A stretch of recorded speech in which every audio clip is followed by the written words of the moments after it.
Master the fundamentals of object-oriented programming in Python and transform the way you write code.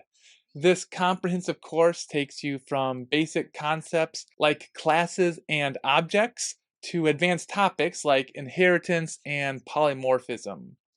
Perfect for developers looking to level up their Python skills, you'll learn through practical examples and real-world applications. Danny Adams developed this course. Hi guys, welcome to this Object-Oriented Programming in Python course. Now, if you struggled to get your head around object-oriented programming in the past, then this course is for you, as object-oriented programming can be pretty daunting for beginners, as there are many concepts, principles and terminologies such as abstract classes, polymorphism, encapsulation, abstraction, and the list goes on. But by the end of this course, you will fully understand everything that you need to know about these concepts to go on to develop object-oriented software in Python. And the great thing about everything that you'll learn in this course is that all of the concepts that you'll learn also apply to other programming languages that support object-oriented programming, such as Java, C#, JavaScript, and PHP. So it's going to be very easy for you to learn and understand other languages and frameworks after completing this course. So to take this course, you should know the basics of Python, such as variables, functions, if statements, and for loops. So you just need to know the very, very basics. You definitely don't need to be any expert in Python. And if you don't have much Python experience but know these concepts from other programming languages, then that is also fine. You should be able to take this course. And also you don't need to know anything about object-oriented programming to take this course. My goal for this course is to teach you as a complete beginner. So what will you learn in this course? So the first part of the course assumes that you're a complete object-oriented programming beginner and introduces the very fundamentals of object-oriented programming, such as creating classes and objects, attributes and methods, getter and setter methods and why they are important, properties and why you should favor properties over getters and setters in Python, static attributes and methods, public, protected and private access modifiers, and abstract classes. And as the course progresses, we'll start to introduce important object-oriented programming concepts such as encapsulation, abstraction, inheritance, and polymorphism. And this is where object-oriented programming and its advantages will start to make a lot more sense to you. And once you've completed this beginner's course, if you want to take your skills to an advanced level, you can check out my Object-Oriented Programming in Python course on Udemy, which covers more advanced concepts such as composition versus inheritance, coupling, the fragile base class problem, and dependency injection. It also covers all 5 solid principles and 6 of the Gang of 4 software design patterns, giving you everything that you need to write elegant, organized, and maintainable object-oriented software. And there's also a book version of this course available, and I created this book as it can save you time from having to make lots of notes throughout the course, and it makes it really easy for you to quickly revise these object-oriented programming concepts, principles, and patterns. So if that sounds like it would save you some time and make it easier to revise, then you can check out the Amazon and Gumroad links in the description below. So I'll be using VS Code throughout this course, and if you want to set up like me, you can follow this link here. And here are the VS Code Python extensions that I use. And all code examples that we go through in this course are included inside of this GitHub repository, which you can see right here. And if I go to the root of the project, you can see that we have each section of the course has its own folder. So we start off with this folder here, and you can see we have different files for the different examples that we go through. Alright, so let's get started. So the first thing that I want to show you is that everything that you create in Python is an object. So let's create a couple of variables. So we can have a string variable called name, and we'll assign that to Danny. And we'll say age equals 29, so an integer. So let's actually have a look at what type of objects these are. So if we print the type of name, and we also print the type of age, and then let's run this file. So we can say python script.py. We can see that this name variable is assigned to a string object, so an str object. And objects are made from classes. So you can see that this object, this name object, is made from the class str. Okay, and classes are basically the blueprints for objects, meaning that they describe what an object should look like. So we can also see that this age variable is assigned to an integer. So in Python, that means that this is a int object. So it's made from the class int. And different objects have different behaviors. So for example, on string objects, there are different functions or methods, as they're called in object-oriented programming, that allow us to manipulate the data contained within this object. Okay, so the data here is just a sequence of characters that spells Danny. So if we call name dot, okay, we can see that VS Code now provides us with a load of methods or functions that are available on this string object. So if we say name.upper, we can see that this will manipulate the data contained within the string object. So if we run this, we can see we need to get rid of this type actually. So let's run that again. And you can see that the data has been manipulated. It's now uppercase. But if we have a look at this, the methods or behaviors available on an int object, you can see that they are different from those contained on a string object. Okay. So if we look at the name variable here, so the name variable is assigned to a string object, okay, which is built into Python. So the string object is created from the string class, which is built into Python, and the str class, or the string class, defines what each string object looks like and provides useful methods, which are functions that operate on certain objects, such as name.upper to make all of the letters in the string object uppercase. So the methods basically, or the functions, manipulate the string data. So the int and the str classes demonstrate some of Python's built-in classes that we can use to create data structures like strings or integers. But we can also create our own classes, then create objects, also known as instances, from those classes. So let's actually create our own class now. So let's create a dog class, and on that dog class we can define what information, so what data or attributes, and what behaviors or methods or functions every dog should have.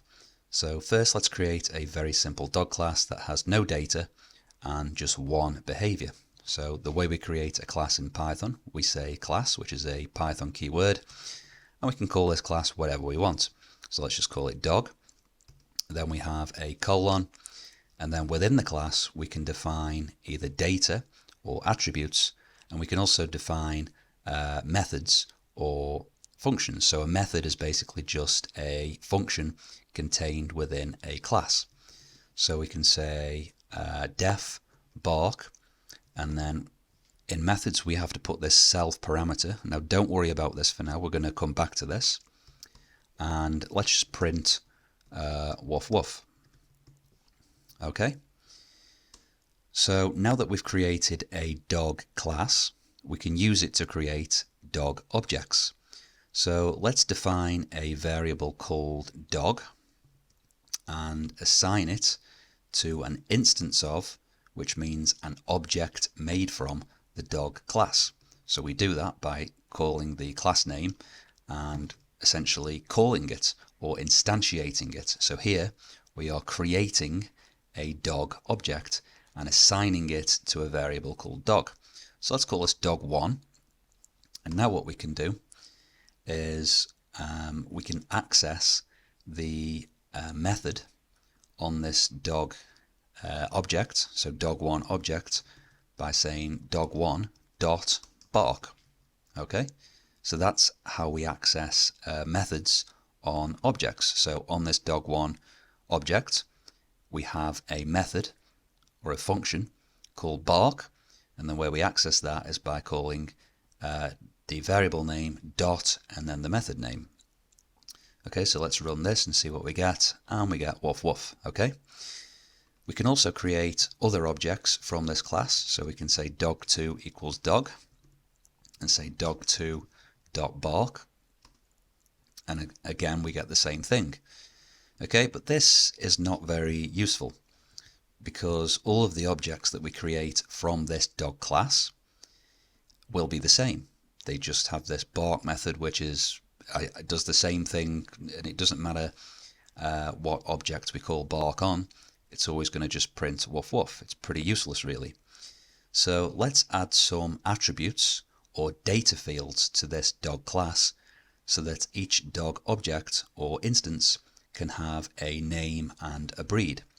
So we can do this in the dog class by defining an init method.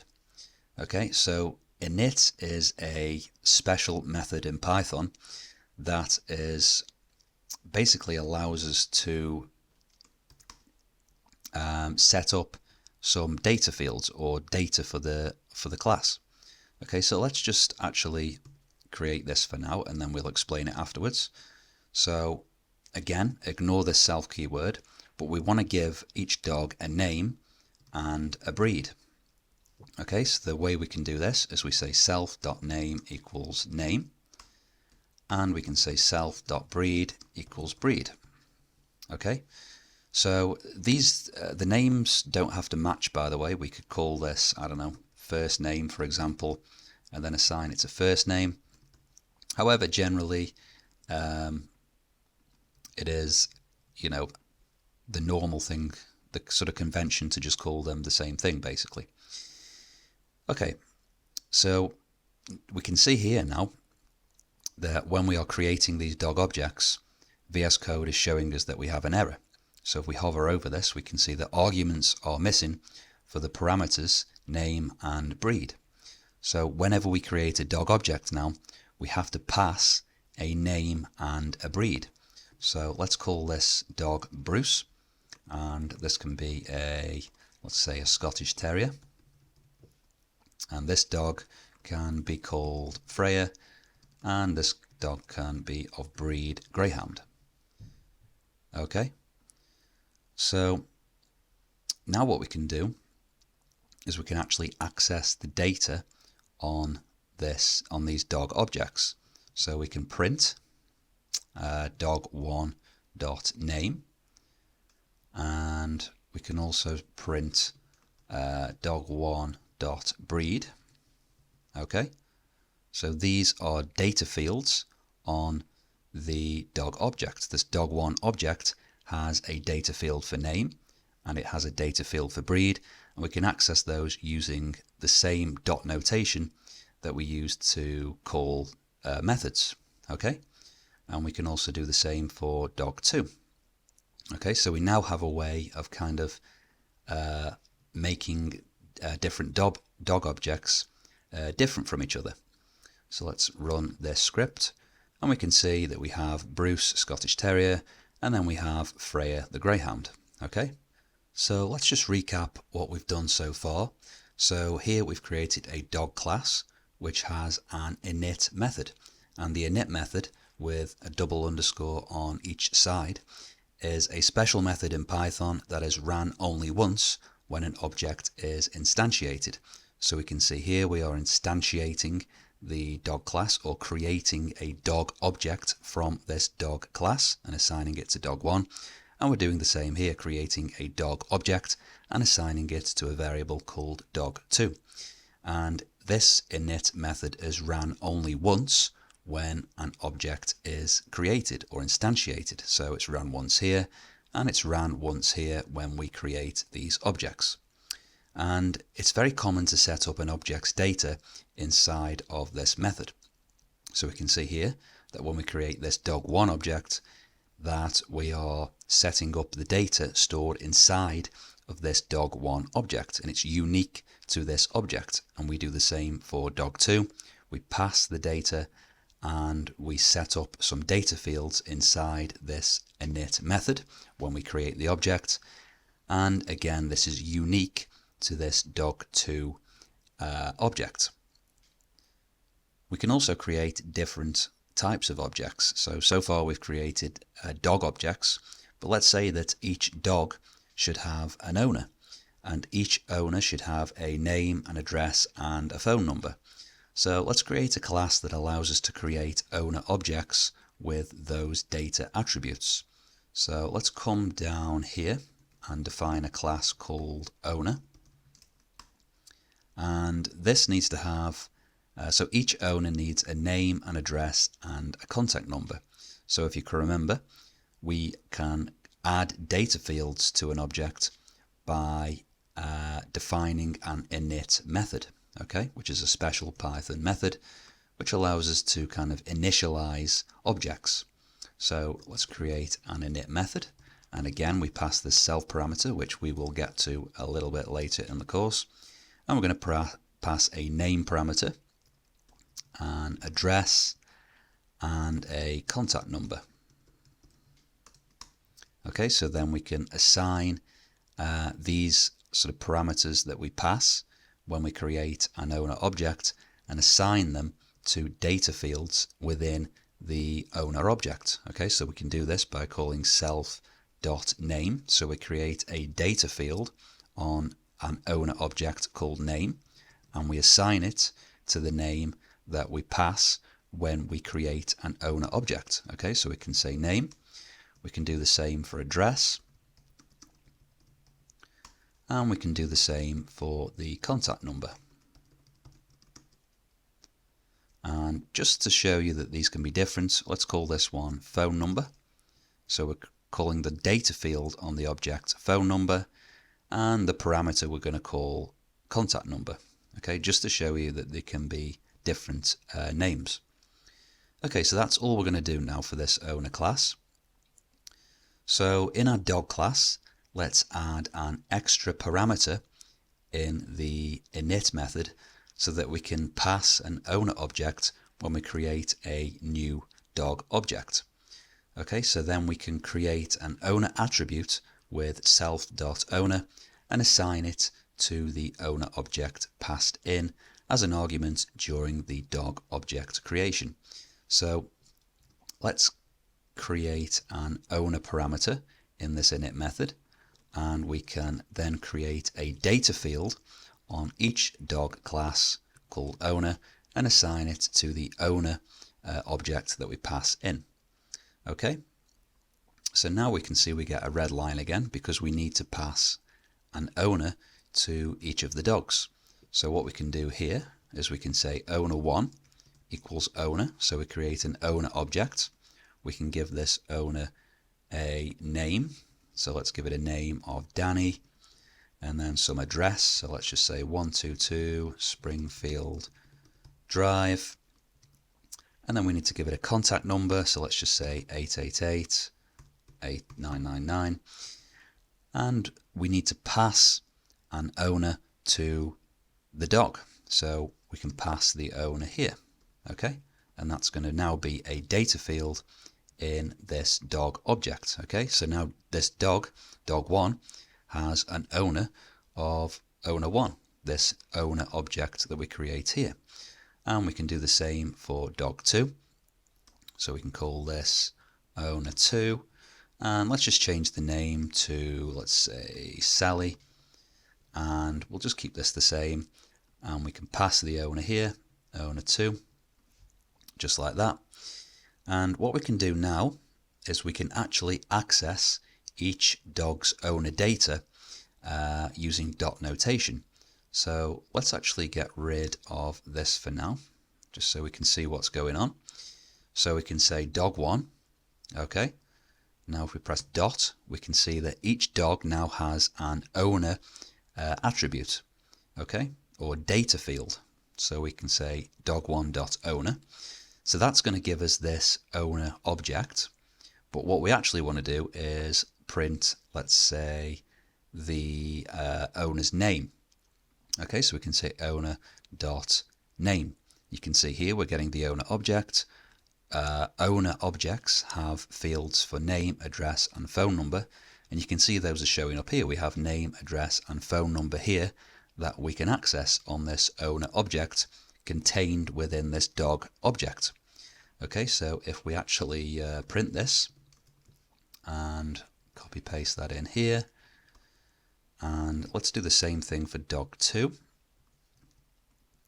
and let's run this script, and you can see that the owner of dog1 is Danny and the owner of dog2 is Sally, which is correct because we passed owner2 into dog2 when we create this dog2 object, and the owner's name is Sally. Okay, so just to summarize, we've kind of displayed here that we can create different kinds of objects, so we can define different kinds of classes, and we can kind of have relationships between different objects. So for example, dog objects have owners.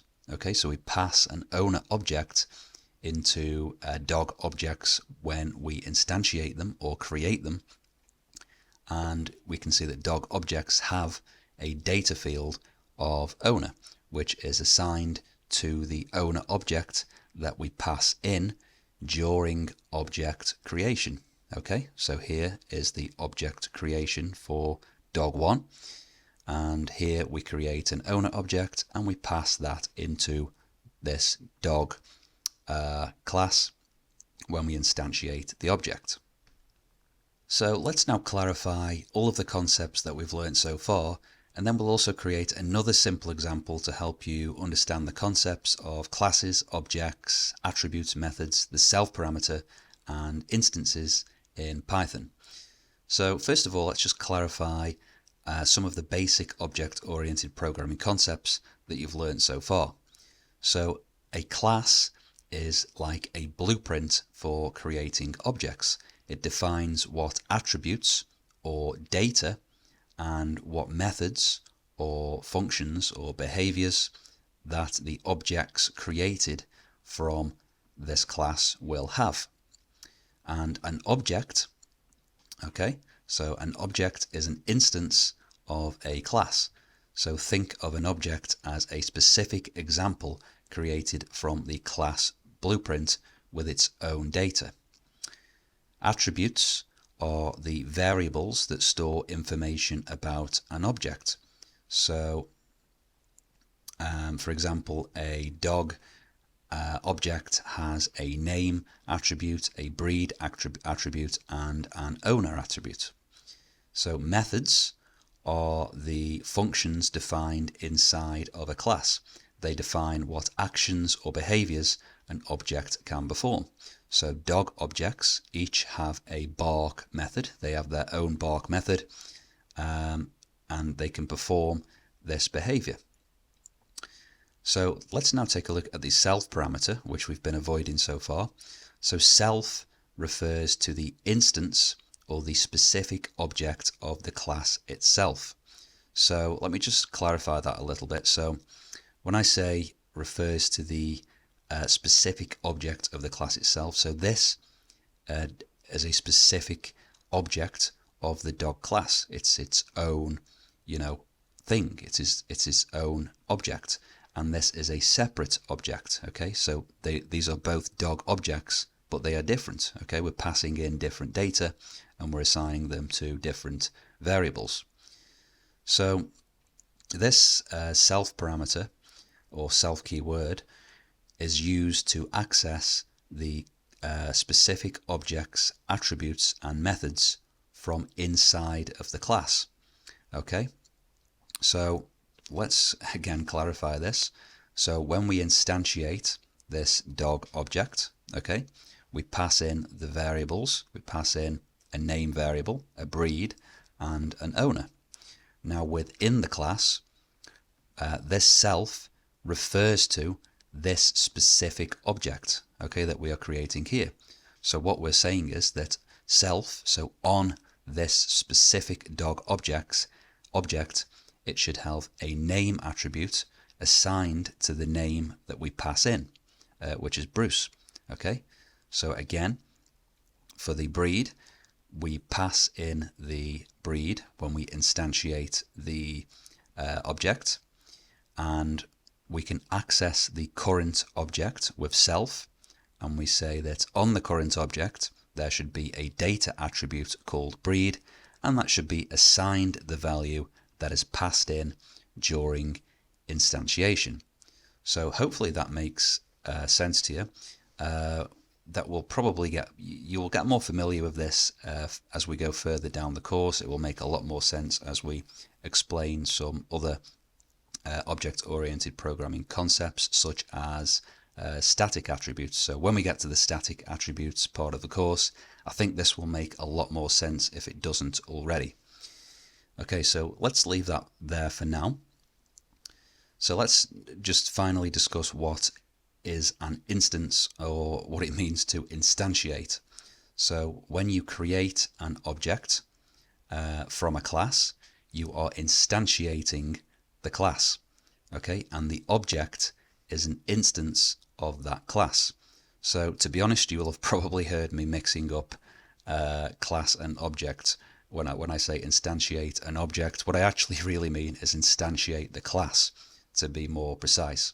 So if I make that mistake, I apologize, but essentially we are instantiating this dog class to create an instance of the dog class, which is a dog object. So an instance of the dog class is a dog object. Okay, so that's just the kind of terminology that is used within object-oriented programming. So let's now create a very simple example to clarify further all of the object-oriented programming concepts that we have covered so far. So we're going to create a very simple class called person, and we're going to give this person attributes or data for name and age. And if you can remember, we can do that in the init method. So we pass the self parameter, and then we can say name and age, and we can say self. So self refers to the current or specific objects, the current or specific object, and then we can give it this give this object a data field of name and set it to the name that we pass in during the object creation. Okay, and we can do the same for age. And let's actually give this person, let's give each person object a behavior or a method that allows them to greet. Okay, so we can say print, and we'll do a format string here, and we'll say hello, my name is, and we will say self.name, and I am self.age years old. So you can see the reason we pass self as a parameter, or the reason we have a self parameter on each kind of method that we define within a class, is because it allows us to access the data that we assigned to that object in the init method. Okay, so it gives us access to the current object's data, okay, which is very useful. As you can see here, it allows us to greet someone in a kind of personal way. So let's just again explain the code, that we've created so far. So first of all, we have a class definition. So class, person, right? These two kind of words here. This defines a new class called person. It's like, and a class is like a template for creating person objects. Then we have the special Python method, the init method, that automatically runs when we create a new person object. Then we have self.name equals name and self.age equals age, which initialize the attributes name and age for each specific person that we create, for each specific person object that we instantiate. Then we have the self keyword, which allows each person object to have its own values for name and age. So the attributes, so self.name and self.age, are attributes of the person class. They store data about each person object. And then we have a method called greet, which is a method that displays a greeting message, and self gives access to the specific person object's name and age. Okay, so now let's actually go ahead and create a person object. So we can say person1 equals person, and we'll give it this person a name of Alice and an age of 30, and let's call person1.greet. Okay, and let's run this. So you can see we get, hello, my name is Alice and I am 30 years old. So you can see the behavior now, the method on this object is now kind of personalized, right? Each method is personalized because it has access, or it is accessing this current person1 object's data fields for name and age. And we can do the same thing again, but create, call this one person2, and we will give this person a name of Bob, and Bob can be 42. And if we run the script again, we can see we get a different personalized greeting for each person. Okay, so let's again, let's go ahead and explain this code here. So first of all, we have instantiation. So person1 equals person, and then we pass in the data. So this creates a new person object with the name of Alice and an age of 30. And here we have another person object that we are creating and assigning it to a variable called person2. And this one has a name attribute of Bob and an age attribute of value 42. And person1 and person2 are both instances of the person class, and each instance has its own unique data for name and age, okay, which we can set using self. We can then call the methods stored on each object. So person1 has its own greeting method, and person2 also has its own unique greet method. Okay, so person1.greet calls the greet method on person1, which uses the name and age attributes specific to person1. Okay, and the same is also true for person2. Okay, so each person object displays a unique greeting based on its attributes, and this shows you how different instances or objects of the same class can hold different data and perform the same behavior with that data. So again, just to summarize, a class is a blueprint for creating objects. In this case, person is the class. An object or an instance is a specific example created from the class. So person1 and person2 are both objects or instances of the person class. We have attributes, which are variables. Okay, so we have attributes for name and age that store data about an object. Okay, so these are attributes of the person class.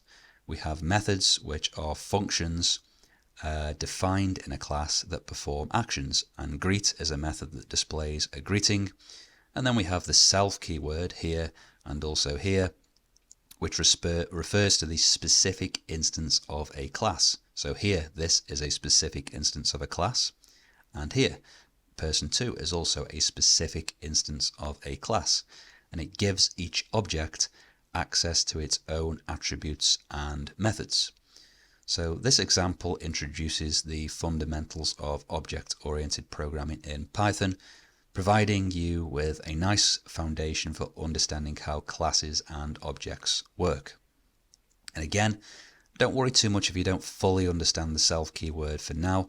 It will make way more sense once I introduce you to static methods and attributes a little later on in the course. So we're now going to have a look at the different ways of accessing and modifying data in objects, and we'll also discuss the preferred way of doing this in Python. So let's create a user class that defines what data or attributes and what behavior or methods a user should have. So we'll create a class called user, and we will define some attributes within the init method. So a user is going to have a username, an email, and a password. And we can set those attributes on the object using the self keyword. So we can say the current object, and we want to set a data field or an attribute on that current specific object called username, and assign it to the value that we pass in when we create the object. Okay, and we'll do the same for email, and we'll do the same for password. Okay, we also want to define a method that allows us to say hi to another user. Okay, so we'll create a method called say hi to user. We have the self parameter, which we always pass into these methods that are specific for each object. Okay, and we're going to pass in a user that we want this user to say hi to. Okay, so then we're going to print a message, and what we'll do is we'll say sending message to user.username. Let's see, what's the mistake? I think that's okay. And then we'll say colon hi user.username. It's self.username. Okay, so in here, this say hi to user method, we pass a user, which will be a different user object. You can see here that user object, we are going to access the username on the user object that we pass in, and we're also accessing the username of the current user object. Okay, so let's actually show you an example of how to use this class now. So let's first of all create a couple of users. So we'll have user 1, and let's give this guy a username of Dan the Man, and we'll give him an email of dan@gmail.com and a password of 123. And then we'll create user 2.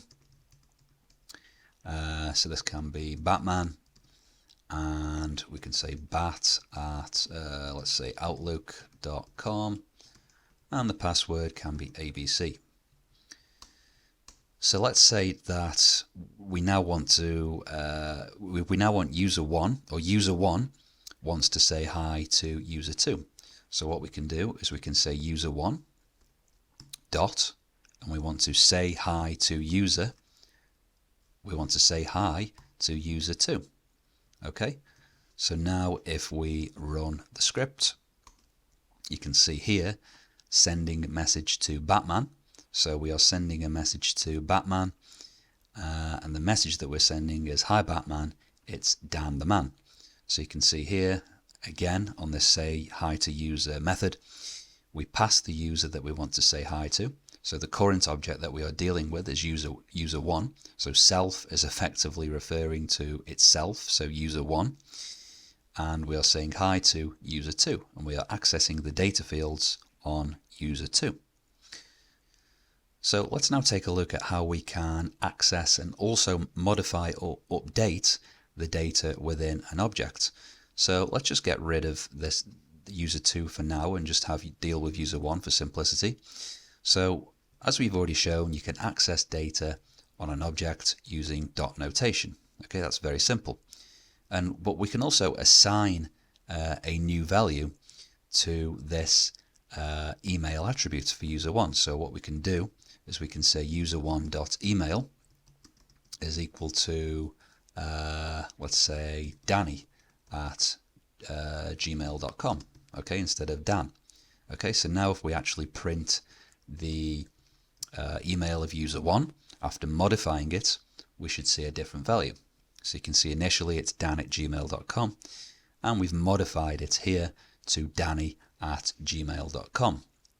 Okay, but the problem we have is we can actually modify this to any value that we want. For example, 123, or let's say Jim, for example, or just Dan, right? We can just modify it to a non-email address. Okay, so this is not a valid email address, but we can just assign it any value that we want.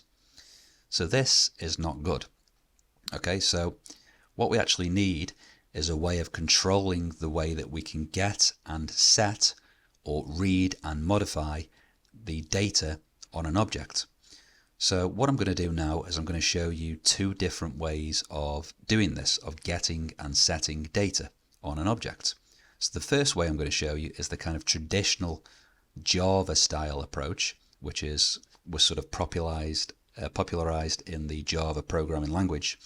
And then I'm going to show you the more modern Python way of doing things using properties.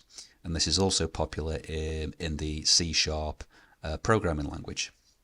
So the first approach that I'm going to show you of safely accessing and modifying data is the kind of traditional approach, which is where we make the data attribute private and use getter and setter methods, or getters and setters. So first of all, let's modify our user class to make email protected. And I'm just going to get rid of this say hi to user method because we don't really need it anymore. So the way we make a data attribute protected is by prefixing it with an underscore. Okay, so this is the kind of Python way of making a data attribute protected. Okay, and when we make an attribute protected, it means that we shouldn't read this attribute outside of this class or any of its subclasses. And don't worry about subclasses for now if you are unfamiliar with them, because they will be introduced in the inheritance section of this course. So basically we make an attribute protected in Python by prefixing an underscore in front of the attribute name. So I just want to have a quick discussion of kind of Python's take on access modifiers.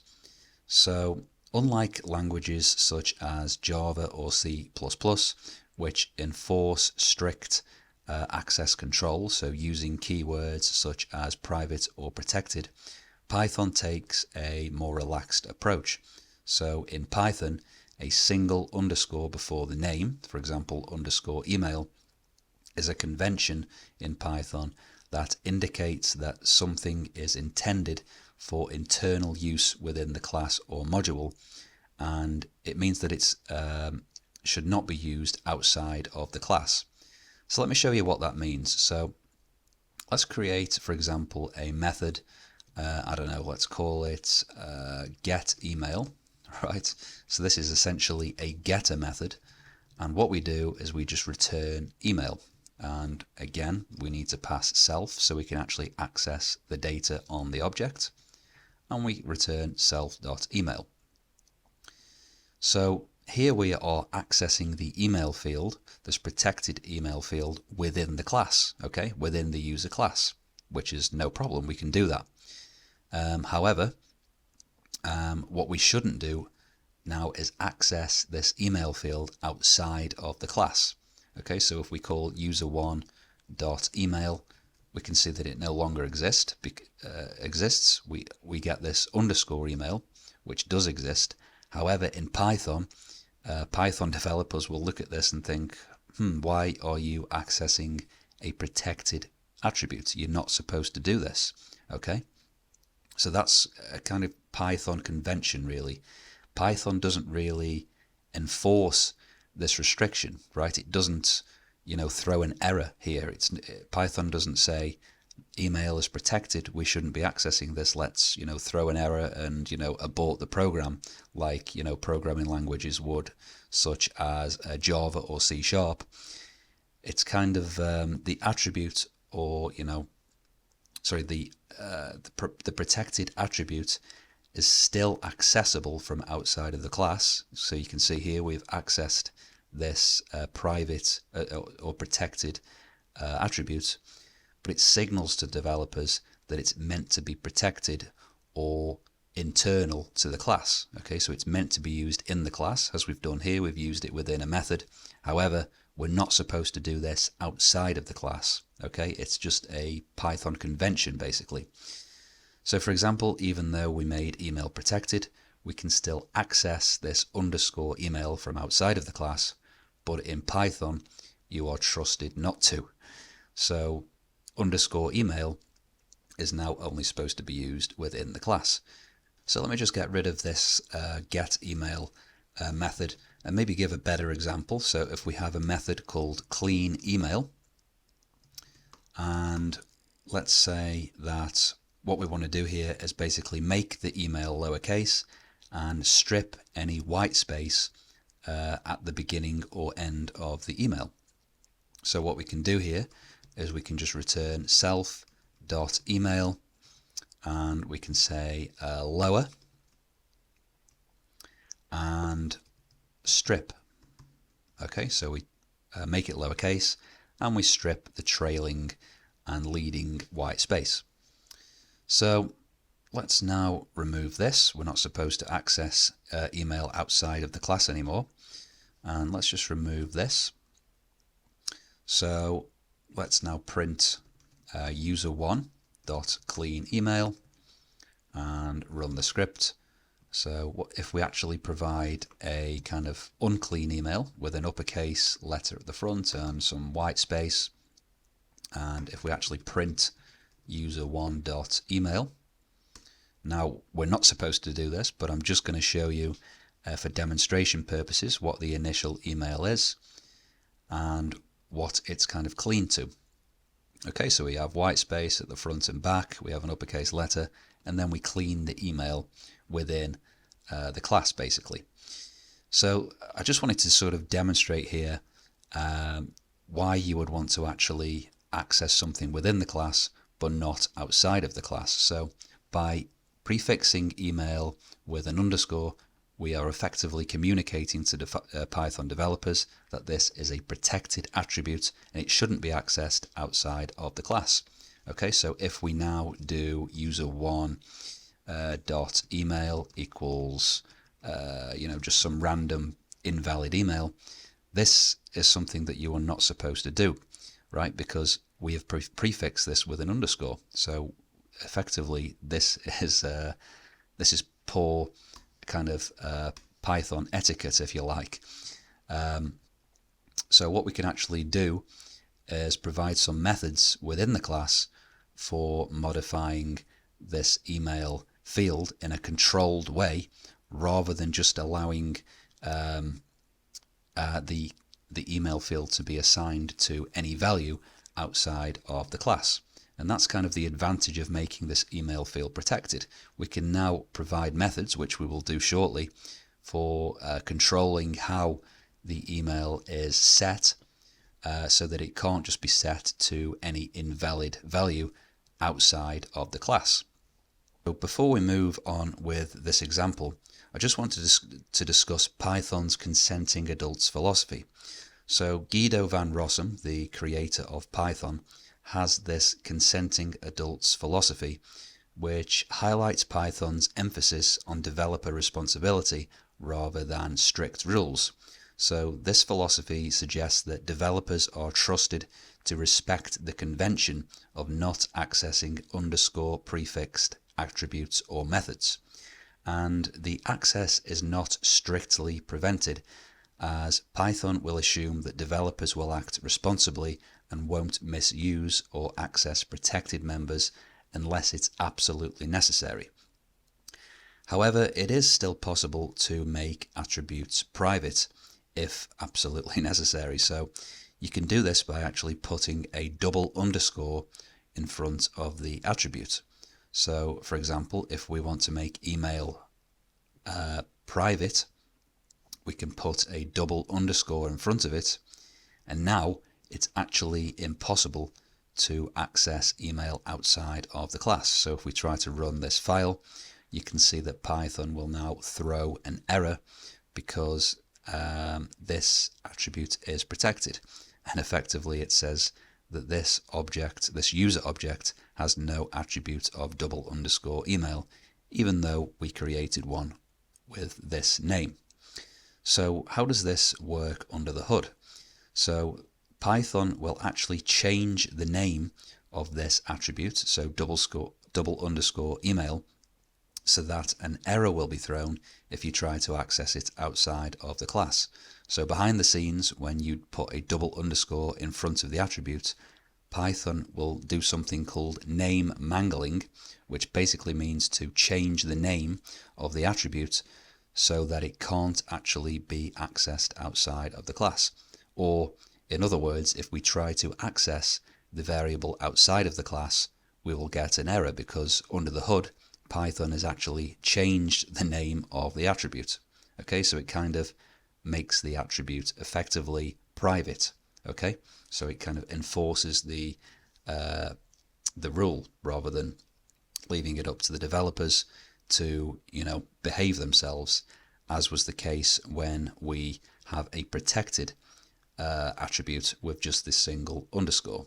So I just now want to summarize the differences between protected and private variables. So protected with the single underscore and private with the double underscore, both of these variable types can be accessed within the class. So we could access a protected or private variable within the class. That's perfectly acceptable. However, protected variables can be accessed outside of the class, but as a good Python developer, we should respect that rule and not access protected variables outside of the class. So this is actually something that we're not supposed to do here. However, with private variables, also known in Python as name mangled variables, so let me just actually show you how that is spelt, just in case you're wondering what I'm saying. So it's name mangled, and mangled basically kind of just means changed basically under the hood, as we discussed earlier. So private variables cannot be accessed outside of the class. So protected variables can, but you're not supposed to, whereas private variables with the double underscore cannot be accessed outside of the class, because under the hood, Python changes the name of the attribute so that it can no longer be accessed. Now, the question then arises of whether you should use protected or private variables, or when should you use each type of variable. So in most cases, using a protected variable is enough to signal internal use within the class, and protected variables generally offer better readability and flexibility, making them the preferred choice in Python. So generally, you should probably reach for protected variables rather than private variables unless it's absolutely necessary to make the variable private and make it effectively much more harder to read outside of the class. So if we now move back to our example, we can see here that we made email protected. Okay, so we now should not read or modify the email outside of the class. So you may now be thinking, how do we actually read email or modify email outside of the class? And we do this using getter and setter methods. So I'm just going to get rid of this clean email method for now. And let's see, so let's also remove this. So let's create a getter for email. So we can see email is protected, so we can't read it outside of the class. So this is not great because we should be able to read the email outside of the class, but currently we're not supposed to, right? So we can create a method, a getter method called getEmail, and this is a convention throughout pretty much all programming languages or all object-oriented programming languages for creating getter methods. So what we do is we return self.email. So the convention is basically to prefix the name of the variable with get. So in Python we have get_email in Java we would probably have get email like this with the kind of this style of casing. In Python we have the sort of snake case, and then we just return the name of the variable. Okay, so now outside of the class we have a way of getting the email. So we print the email of user1 of get email. Okay, so we can see here if we're not supposed to do this because it's protected with an underscore. We're supposed to be responsible Python developers, so we can just call get email, the getter method, and then if we run this script we get back the email. Okay, so this is all okay so far. But what if we actually wanted to set the email to a different value? So let's actually just make this email kind of valid again. So if we want to set the email, we could do this, and we could set it to any value. However, we're not supposed to do this. Again, this is a protected attribute, so we should not be reading or updating this value outside of the class. Okay, or we shouldn't be doing this directly. Okay, so what we need to do is we need to create a setter method. Okay, so we do this by convention. We call it set email, so set and then the attribute name, so set email. And inside of here, what we can do is we can pass the new email. Okay, so this is the email that we want to set it to, and we can say self.email is equal to the new email address. Okay, so now instead of doing this, which we're not supposed to do, we can say user1.set email, and we can pass the new email, so maybe danny@outlook.com. Okay, so then if we print the email, so if we get the email again, we should get that updated value. So you can see there we have the updated email address. So again, because we made email protected and we can't, or at least shouldn't as Python developers, access it outside of the class, we've had to provide methods to read or modify this email attribute. So you might now be thinking, but why do we need to do all of this when we could just read or modify the data by accessing the data directly with, say, user.email, as this seems to require a lot more work. And the reason that we do this is because it gives us full control over what happens when an email is read or modified. For example, if we wanted to print the email address and the current time to the terminal every time any user object's email is read, we can easily add some code to this get email method. Okay, so we can easily print something to the console. So we can say email accessed at and let's just import the datetime module. So from datetime import datetime, and we can say datetime.now to get the current date and time. And let's now run the script, and we can see that whenever we access an email, it's going to log to the terminal email accessed at a certain time. Now, if, for example, there are multiple parts in our program where we are accessing email, but we still wanted to log this every time an email was accessed, then we would have to make changes to multiple parts of our program every single time that this method was called. Okay, so we'd have to make lots of modifications to our existing program. Whereas if we just have this getter method, then we can just add it to this method in one place, and every time that we access an email, this will be logged to the console.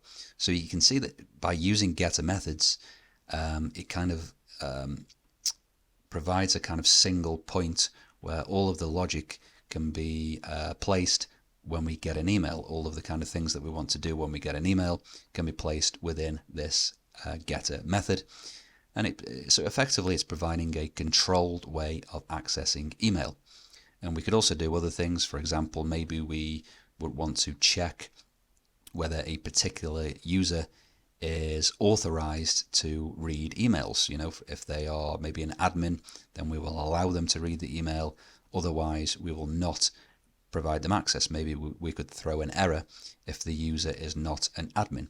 So it provides a controlled way of reading the email address rather than just accessing it directly with, say, user1.email. Okay. So, and the same thing is true for setting an email, because currently we can set email to any random value.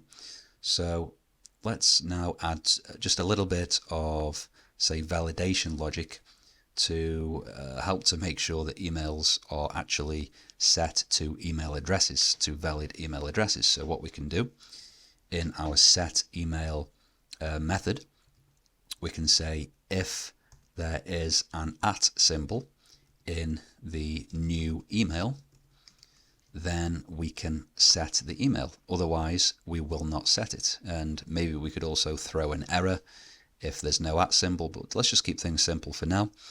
So let's actually have a look at what we've got here. So this is an invalid email address. It has no @ symbol.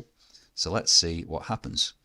So you can see here the email was not updated because it didn't contain an @ symbol.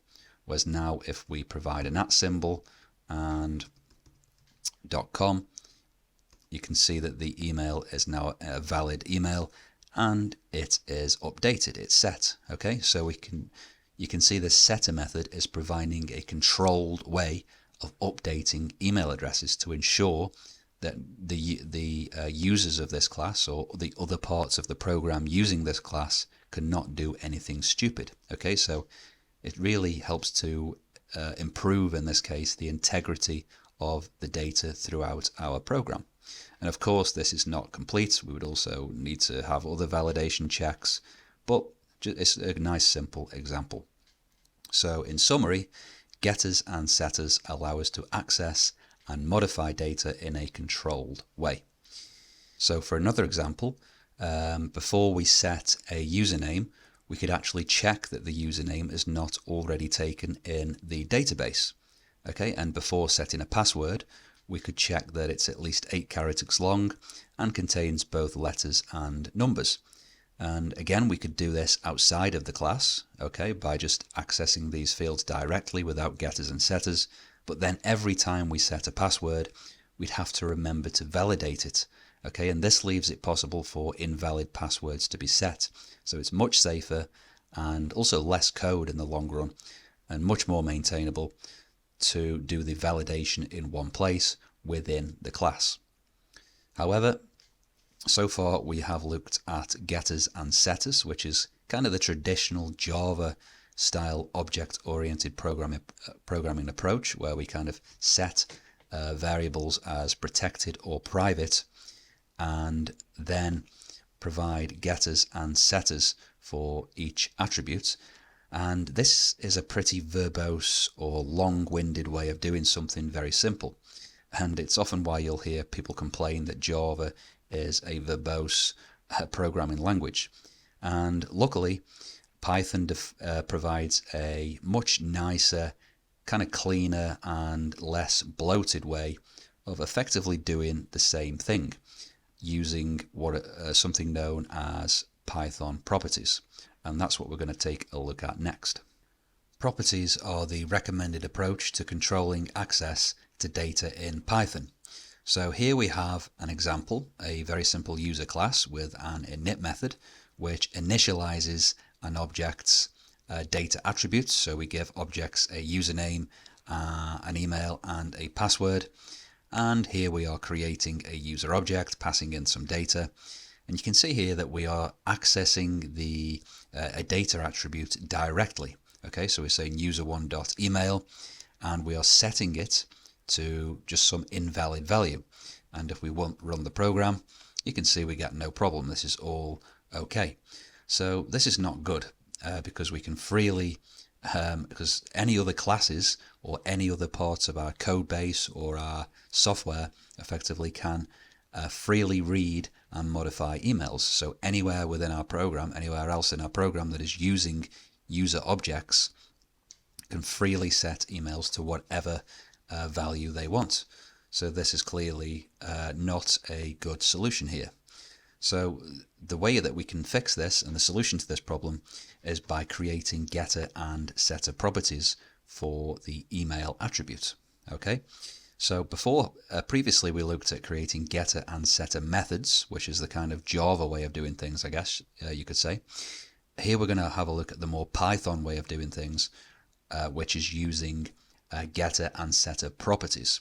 So first of all, I'm going to show you how you would go about this. So this is kind of the standard way of creating properties in Python. So first of all, what we do is we make the attribute private. So we can do that by prefixing with a single underscore. We then state the property decorator. So we say property, so at property. We then create a method with the same name as the attribute that we want to provide a property for. So we say def email because we're creating a getter property for email. Okay, and then we pass self so that we can actually access the current object's attributes. And then we just return self.email. Okay, so now what we can do is also create a setter property. So this is a getter property. So whenever we read email, we can just call user1.email.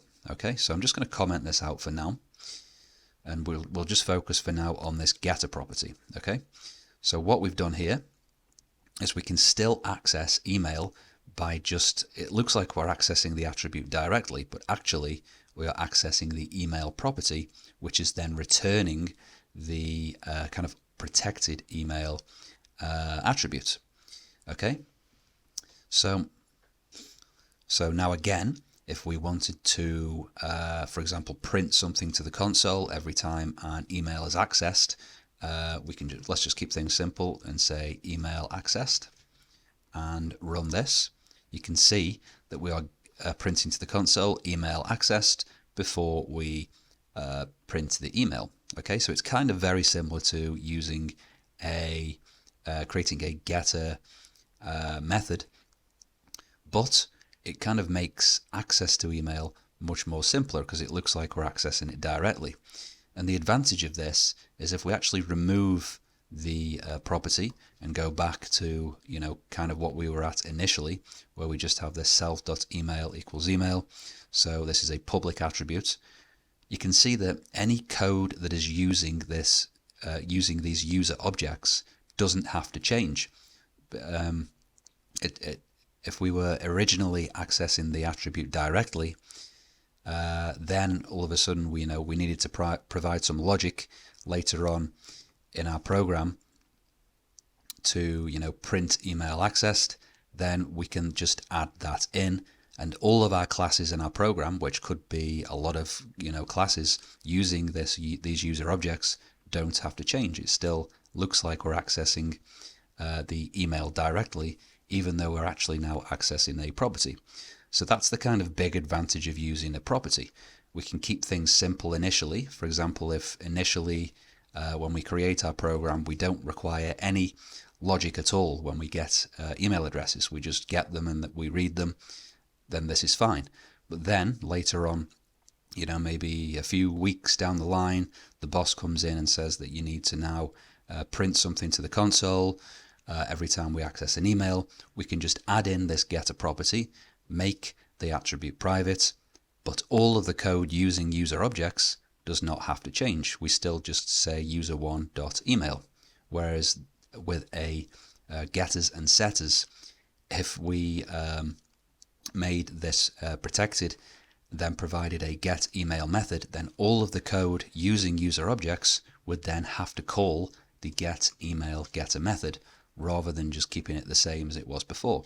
So that's kind of the huge advantage of properties. You don't have to worry about creating getters and setters initially when you create a class. You can just keep things very simple initially, and then later down the line, if we need to add some extra functionality, add some extra validation logic, then we can add properties in, and all of the code using these classes or objects doesn't need to change. So that's the big advantage of using properties over getter and setter methods. It's much less verbose, and it's kind of easier from the off, if you like, because if I was using getter and setter methods here, then I would have to be thinking somewhere down the line, it's very likely that we're going to need to add some logic to when we access or modify emails. So therefore, I'm going to have to make this protected, right from the get-go, and then provide these getter and setter methods. Whereas with properties, I can just keep things simple, access things directly, and then down the line, if we need to provide some logic, we can just add the property in, and all of the code using the user object doesn't have to change. So that's a huge advantage of this method. So let's now take a look at how we can create setter properties. So we have a getter property, but let's now create a setter property so that we can actually set emails.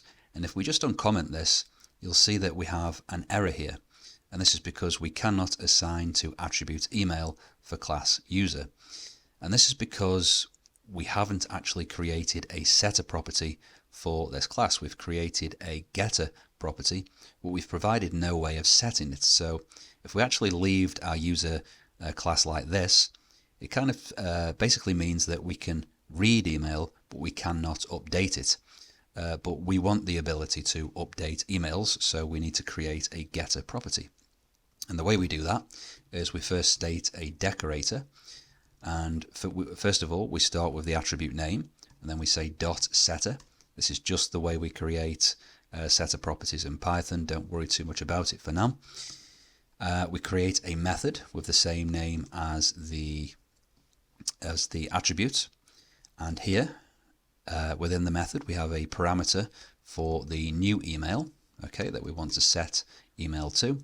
And let's just add some validation logic in here. So let's say if at in email, so this needs to be let's see, new email. If at in the new is in the new email, then we can set self.email equal to the new email address. Okay, so let's actually run this to see if it works. So here we're trying to set email to this invalid email address. We print the email, and you can see that it's not been changed because this doesn't have an @ symbol. Okay, so we now have a controlled way of getting and setting data for our user email attribute. So let's just break down this code and summarize what we've done so far. So you can see here, self.email, we've made this protected. So this is a protected instance attribute initialized to the value passed when we create the object. And the single underscore prefix means that it is protected, meaning that it should only be used within the class like we're doing here, and we don't use it outside of the class, which is what we are doing. So that's all good so far. And then we have this property decorator, so this @ symbol, @ sign with property. This is just the standard way in Python of creating a getter property. So what this property decorator does is it turns the following method, so this email method, into a getter property. And by making it a property, we can access this underscore email attribute using user.email, as we have done here, and well, as we've done here, because we're getting it here, we're setting it here. So for the getter property, we can see we can just access it by calling .email. Okay, so that's great. So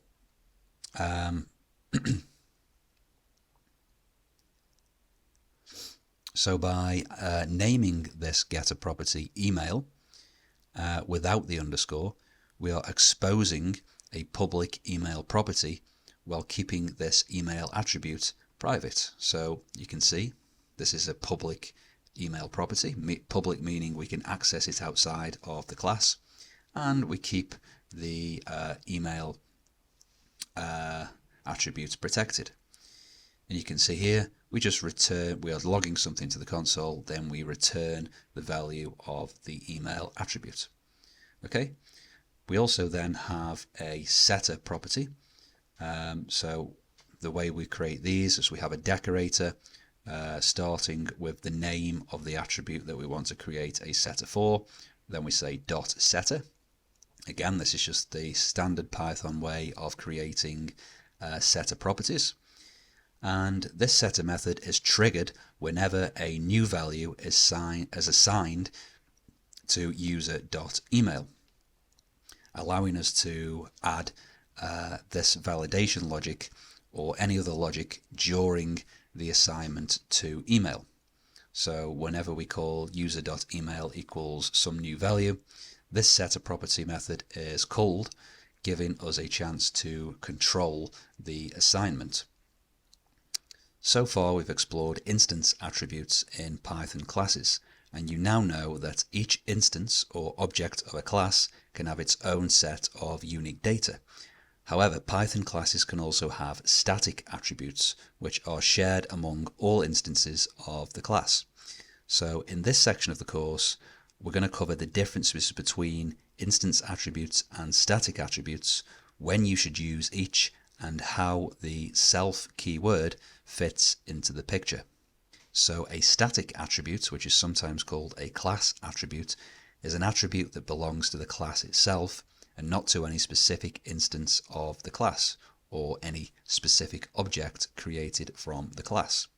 So this means that static attributes are shared by all instances or objects of the class. It also means that there is only one copy of a static attribute in memory, regardless of how many objects or instances you create from the class. And static attributes can be accessed directly through the class itself and also through the instances, although they are stored at the class level. So let's go through an example to make this easy to understand.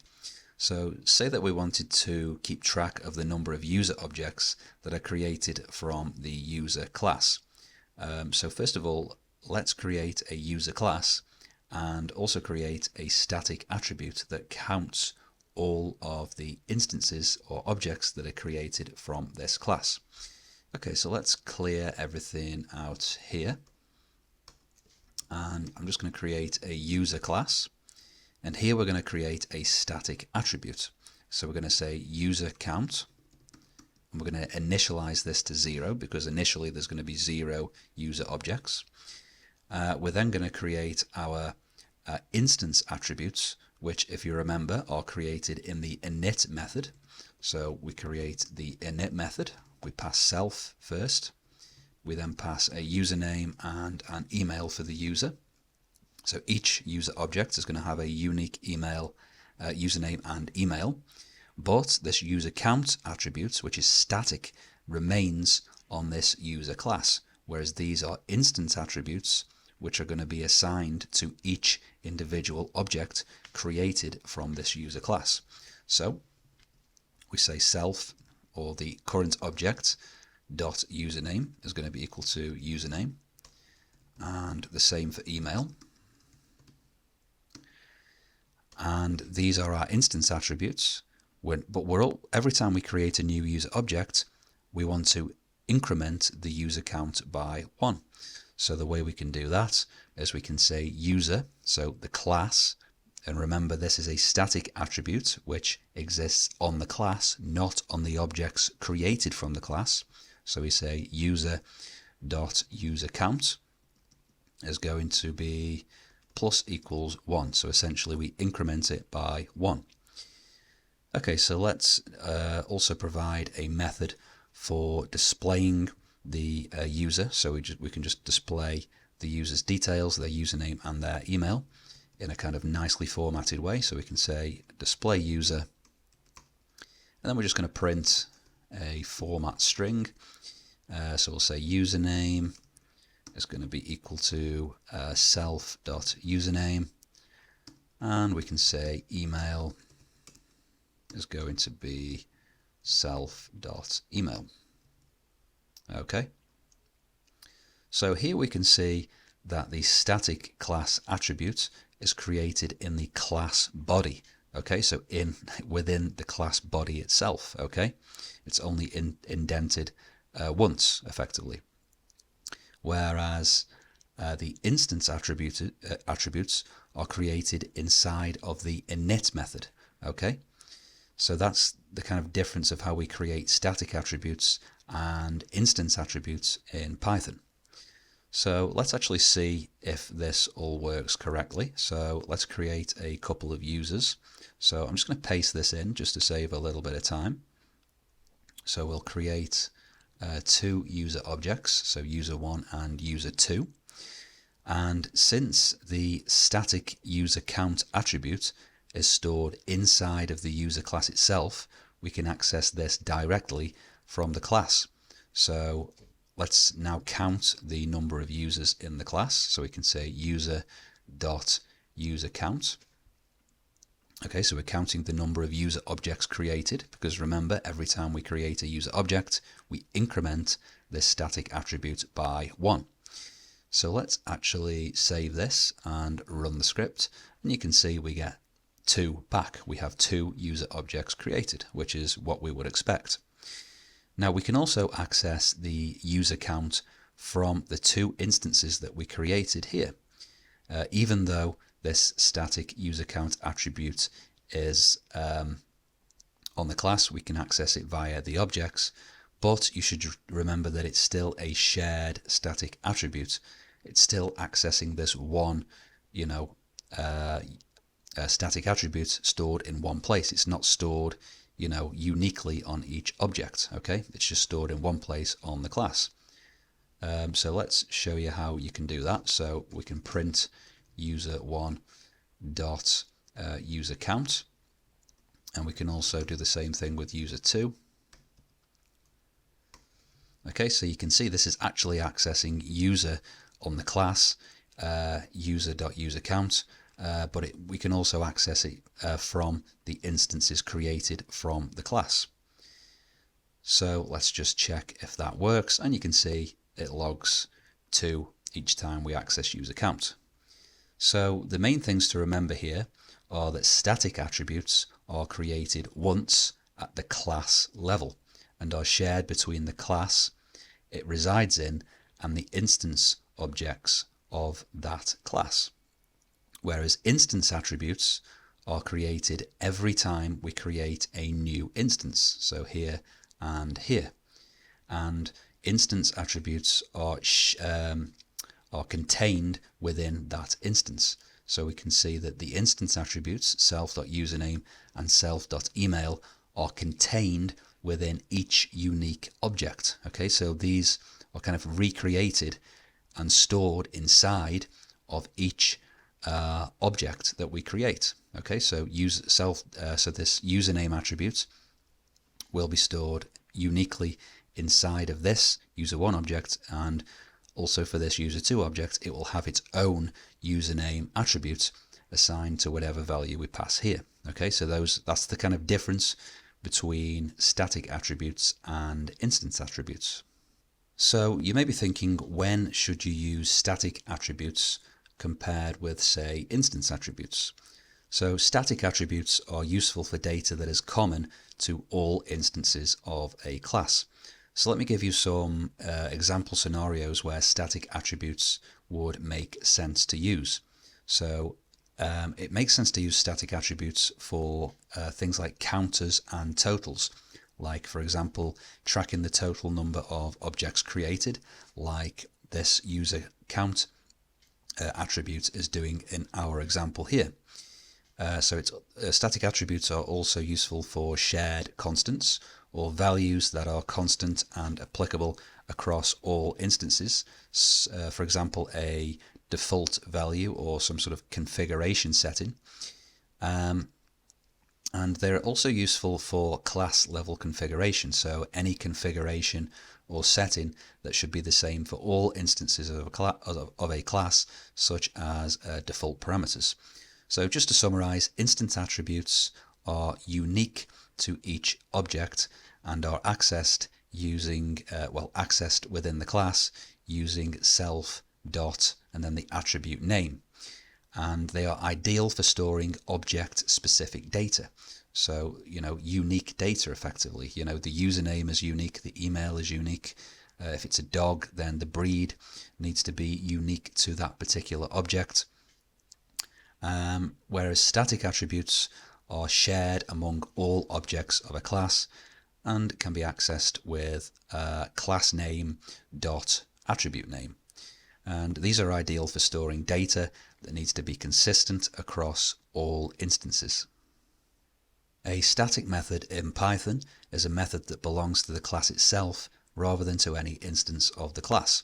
So unlike instance methods, static methods do not take self as a parameter, meaning that they cannot access or modify instance-specific data. Instead, they are used for functionality relevant to the class but not tied to individual instances. And to define a static method, we use the static method decorator. So now let's go through a realistic but simple example to demonstrate the differences between static methods and instance methods. So let's now create an example to show the differences between static and instance methods. So we're going to create a class called bank account. And this is going to have, first of all, a static attribute called min balance. Okay, and it's kind of a convention in Python to capitalize constants. So this is going to remain constant in the class, and it makes sense to have this as a static class attribute because it's going to be shared between all bank account instances. It really doesn't need, it's not going to change, and therefore it makes no sense to have it as an instant attribute. Next, what we're going to do is we're going to create some instance attributes. So we can do that in the init method, and we're going to have each bank account is going to have an owner and also a balance, and we're going to initialize the balance to 0. So in here we can say we create an instance attribute of owner, and we assign it to the owner passed in, and we can say self dot balance is going to be equal to balance. So here we're creating a protected instance attribute. Okay, and we're going to provide some methods that allow us to withdraw and deposit into the bank account in a controlled way. So next up we're going to create our deposit method, which is going to be an instance method. Okay, and it's going to be an instance method because it needs access to an instance attribute, okay, which exists on the object. So it needs to be an instance attribute. So we're going to call this deposit, and we deposit an amount of money. And what we're going to do in here, we're going to add a little bit of logic. So we're going to say if amount is greater than 0, then we can increment the balance by the amount. So self dot balance plus equals amount. And let's just print a message to the console so that we can see what's going on. So we can say, let's see. So self dot owner, and then let's say owners new balance, and then we can just print the balance. Let's put a $sign here, self dot balance. Okay, and if the amount that we're trying to deposit is less than 0, we can say print deposit amount must be positive. Okay, and I'm going to create one more method now, and this is going to be a static method. Okay, so we do that. We can create static methods by using the static method decorator above the method that we want to be a static method. Okay, so now we can create our static method. We're going to call it isValid interest rate, and we're going to put in the we're going to pass the rate here, the interest rate, And what we can do is we can just return true or false if it's a valid interest rate. So let's keep things simple and say if the interest rate is greater than or equal to 0 and less than or equal to 5, then it will return true. Okay, so this is a static method that just exists on the class and not an instance method like this one where we pass the self as a parameter, which will exist on each of the objects or instances that we create from bank account.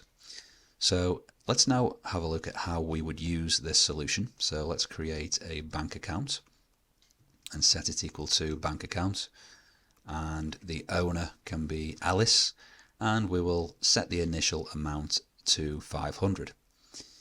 So let's actually deposit some money. So we can say account.deposit, and we can deposit $200.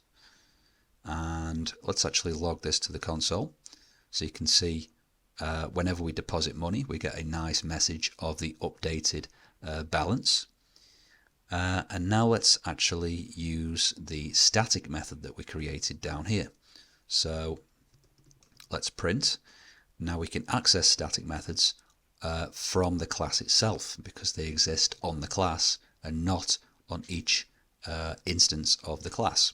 So we can say bank account dot is valid interest rate, and we can pass 3, and we can do the same thing again, and we can pass 10, and then we run this script, and you can see 3 is a valid interest rate because it falls between 0 and 5, and 10 is an invalid interest rate. So let's just recap what we have done here. So we have an instance method called deposit, and this method uses self. Uses self to access the balance attribute specific to each bank account instance, and calling deposit on account, so here, and passing in a value, increases the account.balance, allowing each instance to manage its own data independently. Whereas this static method called isValidInterestRate, this method does not interact with any specific account or instance. Instead, it performs a check on the rate parameter, which we pass in here, independent of any bank account object, making it suitable as a static method. And we call it directly on the class using bankaccount.isValidInterestRate and passing in an integer argument. So you might be thinking, where are static and instance methods stored? So both static and instance methods are stored in the class itself, not in each individual object that we create from the class. So this means that we have memory efficiency, as only one copy of each method exists in memory, no matter how many instances that we create. So just to clarify for when you should use static methods. So static methods are ideal for tasks related to the class's domain, but don't require any specific instance data. So for example, you can use static methods for like utility functions. So on this bank account class, we use a static method to check if an interest rate is valid.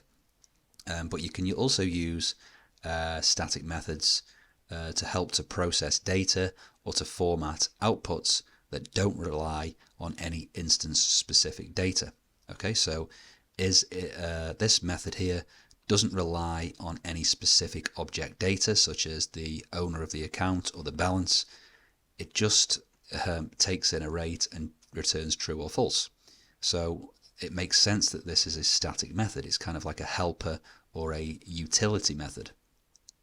So using static methods can help to give a clear separation between behavior that requires instance-specific data and behavior that doesn't. And this approach also reinforces encapsulation, which is an important object-oriented program concept that we'll dive into shortly. So it reinforces encapsulation by keeping related functionality within the relevant class. So far we've discussed how we can control access to attributes by making them either public, protected, or private. But we can do the same thing with methods, again using one underscore for protected, which means to be used within the class or subclasses but not outside of the class, or two underscores for private, which means to be used within the class only. And again, we'll get more into using what subclasses are very shortly in the course. So let's take a look again at our bank account class. And let's say that we wanted to create a protected method, meaning that it should only be used in the class or its subclasses, to check if the amount being deposited is valid. So rather than having this here, we have a method that does this for us. So we can create a protected method with an underscore, and we can call this isValidAmount. And we pass self, we pass the amount, and we return the same thing that we have here. So we can say amount greater than 0, and we can now call self dot is valid amount. Okay, and then pass the amount. Okay, so this is a protected method. We can also create private methods. So let's, for example, create a method that logs the transaction type and the amount being withdrawn or deposited. Currently we only have a deposit method just to keep things simple. We didn't provide a withdraw method, but let's create this log transaction method.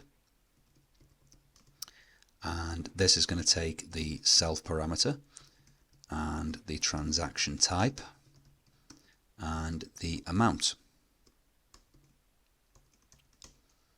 And then in here we can print. So let's see, so we can say logging the transaction type of amount, and we can say new balance is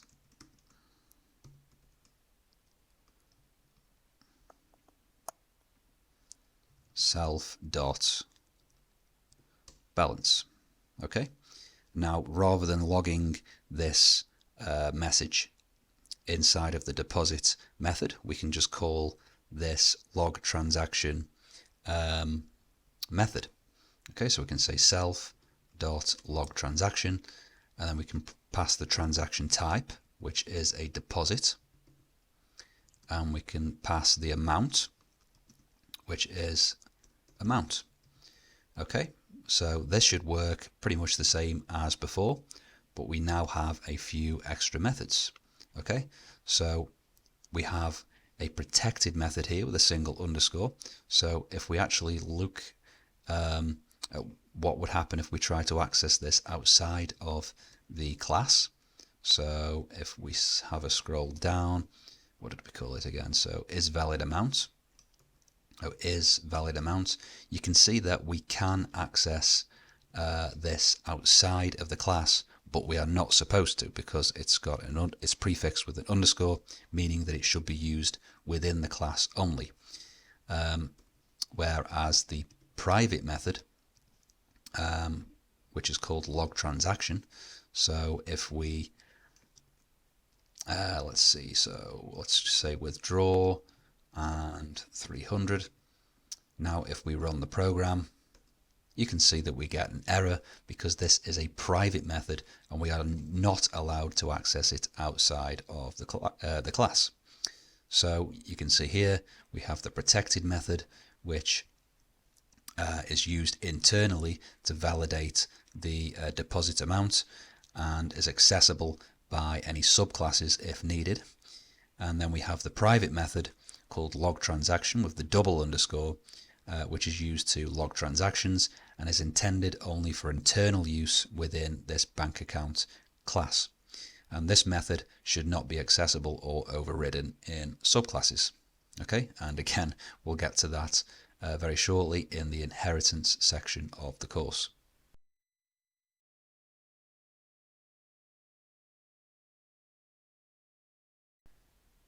Encapsulation is a fundamental principle of object-oriented programming that involves bundling the data, or the attributes or fields, and methods, or the behaviors that operate on the data into a single unit called a class. Encapsulation helps in hiding the internal implementation details of a class by only exposing the necessary functionalities to the outside world. So let's now create a simple example demonstrating encapsulation in Python. So first let's create a bad example with no encapsulation. So we're going to create a class called a bad bank account. So this is our sort of bad example. And then we're going to refactor this to use encapsulation and solve the issues that we find with this bad example. So we're going to create an init method, and let's get rid of that. And we're going to pass in a balance, an initial balance, which we will set to a balance instance attribute. And let's now have a look at how any users of this class, so any other part of our program that uses this class, is a kind of client of this class. That's the kind of terminology that we use. So any other parts of our program, let's say we created a new file, I don't know, account.py, and we imported this class, this new file would be a client for this bad bank account class. Okay, so any other parts of our code using this class effectively. So users of this class, or clients, now have free reign to assign balance to whatever value that they want. So first of all, let's create an account and pass in an initial balance, let's say 0. And we can now set balance to any value that we want, for example, a negative number. And this is not good because our program's logic, let's just say, should not allow the balances to be set to set to a negative number. Okay, but if we print the account.balance, we will see that it has been set without any errors being raised. Okay, so this is not ideal. So let's now create a better bank account class with encapsulation of the fields and internal logic. So let's just come down here and create a better example that uses encapsulation. So we have our init method, and in here we're going to set the balance equal to 0 initially, 0.0, so a float. And we're going to make balance a protected attribute, so we can't access it directly outside of the class. We are effectively encapsulating this balance attribute inside of the class, okay, making it inaccessible, or in Python at least it means we shouldn't access it outside of the class. Okay, so now what we can do is we can either provide a getter method or a getter property for getting this balance. And in Python, generally you want to be using properties because they are much, as we discussed earlier, much less verbose, and you can just create them as needed rather than getter methods where we have to create everything up front. So let's create a getter property for balance. So we say balance, def balance, self, and we're just going to return self dot balance. Okay, so there's our getter property. And let's now create methods for depositing money into the account. So what I'm actually going to do is I'm not going to create a setter property. Okay, what I'm going to do is I'm going to say that in order to modify the balance, we have to call either a deposit method or a withdraw method. So I'm going to create a deposit method here, and that takes an amount. And first of all, we're going to check if the amount is less than or equal to 0.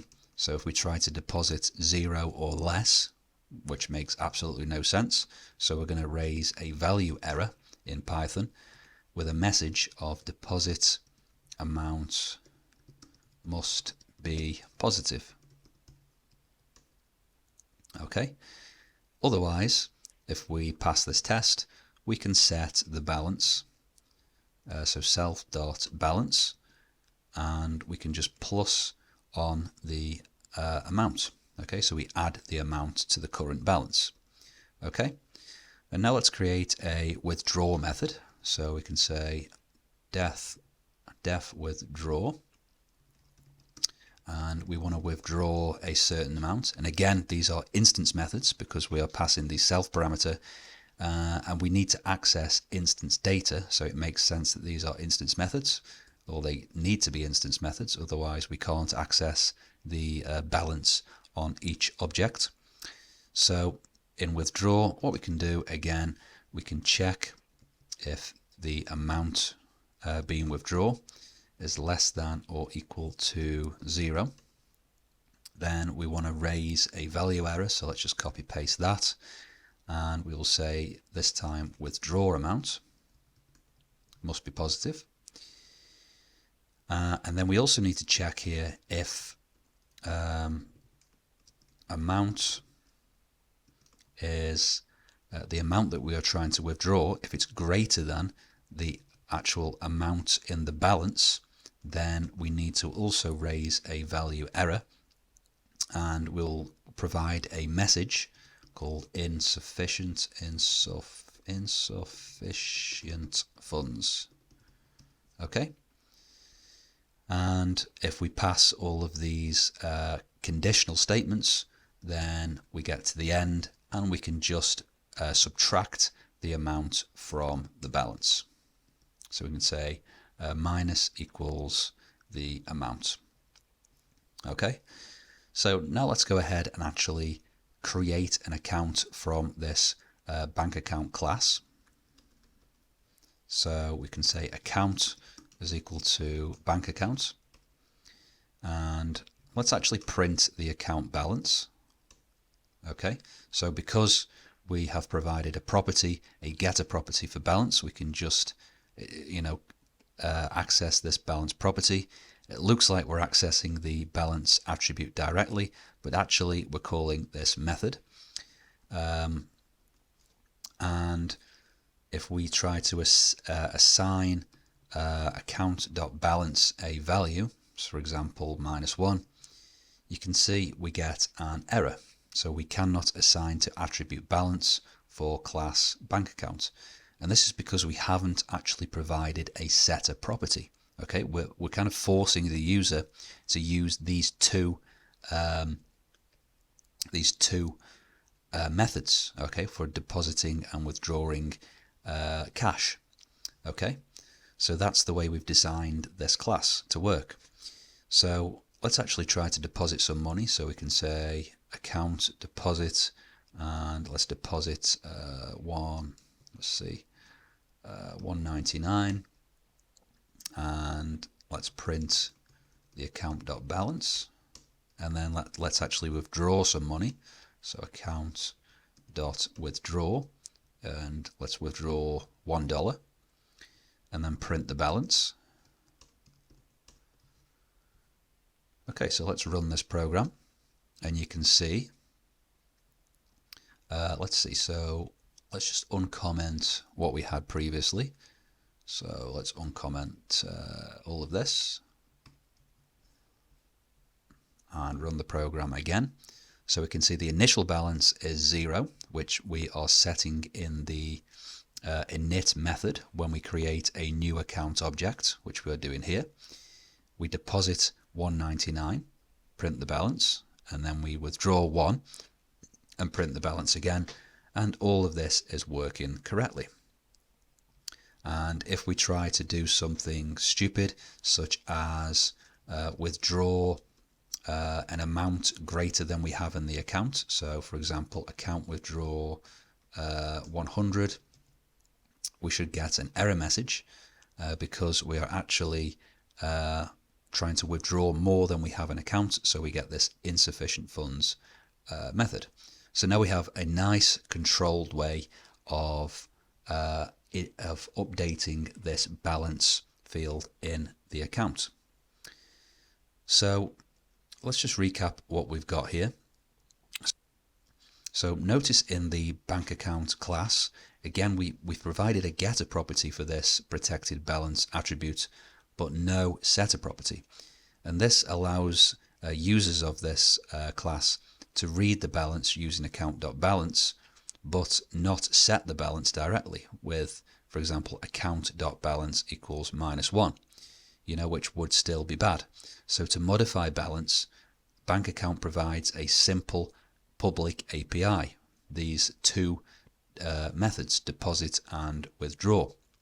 And this ensures the integrity of the balance attribute value and that our expected program logic can't be violated.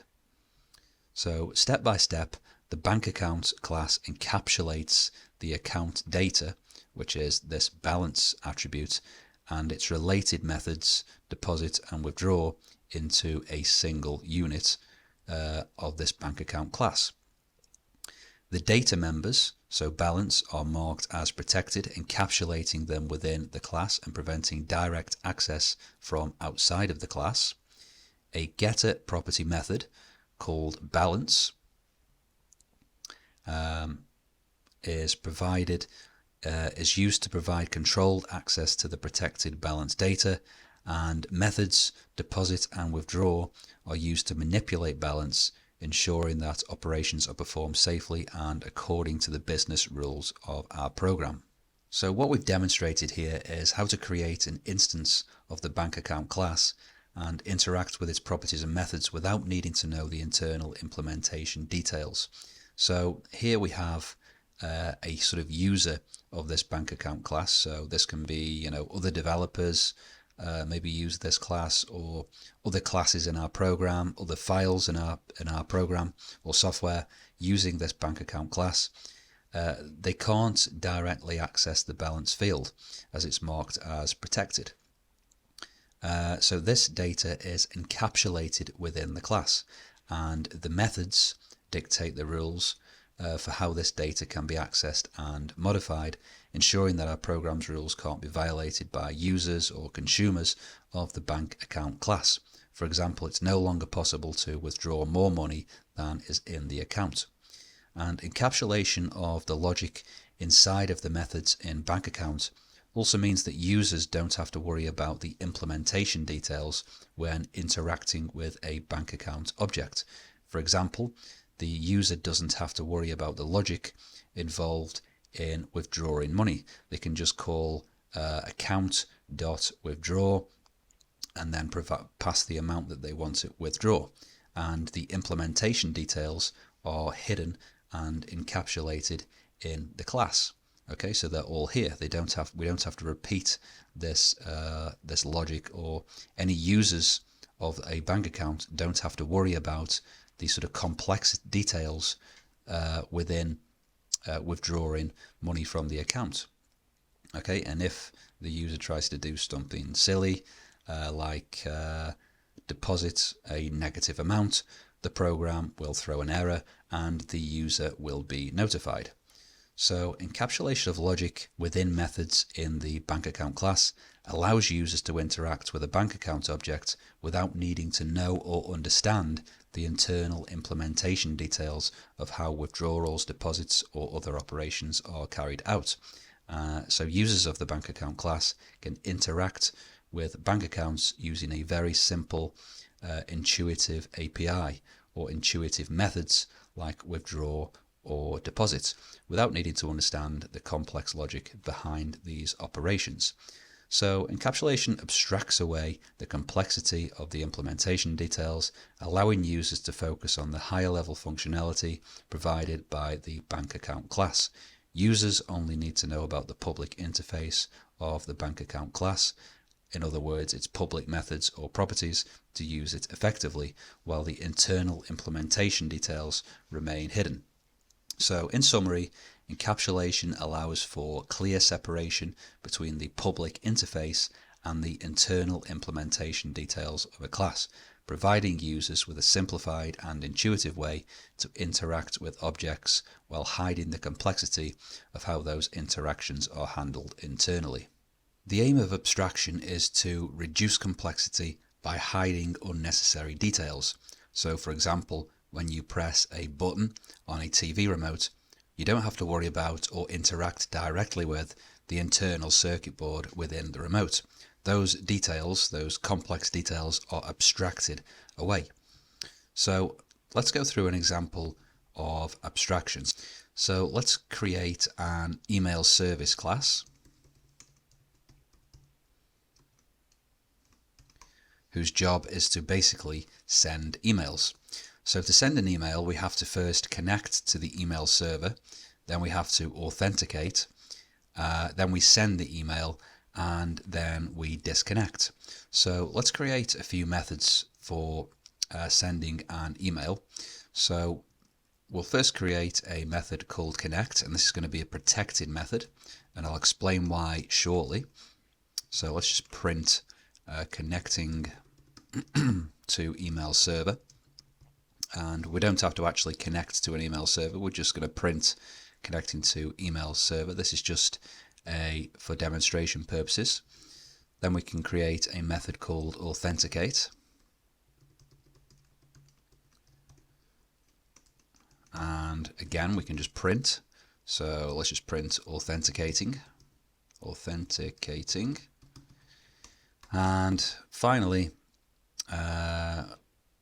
we need a method for sending an email. So let's create a method called send email, and this needs to be a public method because users of this email service class are only really interested in sending emails. They're not too interested in connecting to the email server or authenticating. Those are implementation details, so details that are kind of specific to this class, but you know, outside of the class, no one really cares about those complex details. So we can create a public method called send email, and what this is going to do is it's first going to connect to the email server. So it can call, first of all, self.connect. Then we can call self.authenticate. And then we can send the email. So let's just print sending email. And then we need to disconnect from the email server. So let's create a method called disconnect. And this can also be a protected method because it only needs to be used within the class. Other classes or other parts of the program are not concerned about this. It's an implementation detail for this class. And we can say disconnecting from email server. And let's now call that method inside of our send email method. Okay. So let's actually put this public method at, actually we'll leave it here. So we connect, and let's see what's going on here. What did we do wrong? There we go. Okay, so first we connect, authenticate, send the email, and then disconnect. Okay, that's all good. So the user of this class can now send emails without any knowledge of the internal implementation details involved in sending an email. So all of these details have been abstracted away, and life is much simpler for users of this email service class. So for example, if we create a new email service object, and we now say email dot, so let's look at the methods available on this email service object. So we can see that we have some underscored methods. So as a Python developer, I know that I should not be touching these methods. I know that they are kind of to be used internally within the class, but outside of the class, I don't need to worry about them. So I can see here, I can look down, and I see a public method here, so no underscore, that says send email. So I know as a user of this class that I can just call this send email method, and the email will be sent. I don't have to worry about how emails are sent. I can just call send email. So life is really, really simple. And without abstraction, the user would have more decisions to make, as they are exposed to more information and complexity than is necessary to perform a task. And the user would have to write more complex code. So let's just, for example, change these protected methods to public. So if we get rid of the underscore, okay, and let's just comment these out for now. So send email just sends the email, but before this send email method is sent, we would have to first connect to the server. Then we would need to authenticate, and then after sending the email, we would need to disconnect from the email server. And you can see life is much more complicated for any users of this class now, because we have to understand how emails are sent, call all these methods in the specific order, correct specific order, and we have to repeat this code every single time that we want to send an email. So this would be an awful solution, really, with no abstraction. Whereas if we abstract all of those details away, all of those implementation details related to sending an email, then life is nice and simple for any users of this class. Okay, so if the methods are protected by being prefixed with an underscore, it's going to communicate to the Python developer that these methods are for internal use within the class and don't need to be touched with it to use the class as intended. And importantly, by using encapsulation, if any of these protected methods are changed, for example, they take another parameter, for example, let's say if we authenticate, we need to pass, say, I don't know, a username and password, for example. Currently we don't, but let's just say we did at some point in the future. Then only this email service class has to change. We just need to pass these values into the authenticate method here. Okay. Whereas if without abstraction, if we had to actually call this authenticate method outside of the class, then all of the users of this class would have to change. Okay, so it could potentially, we'd have to make a lot of changes in our code, and it would be very easy to introduce bugs. So by using abstraction, we can change the implementation details of email service without it affecting other classes or other parts of our application. So it may be difficult to see the differences between encapsulation and abstraction, as encapsulation is often used to support abstraction by hiding implementation details from users. So let's just have a look at the differences between the two. So encapsulation focuses on bundling data or attributes and methods that operate on that data into a single unit called the class, and it restricts access to the internal implementation details.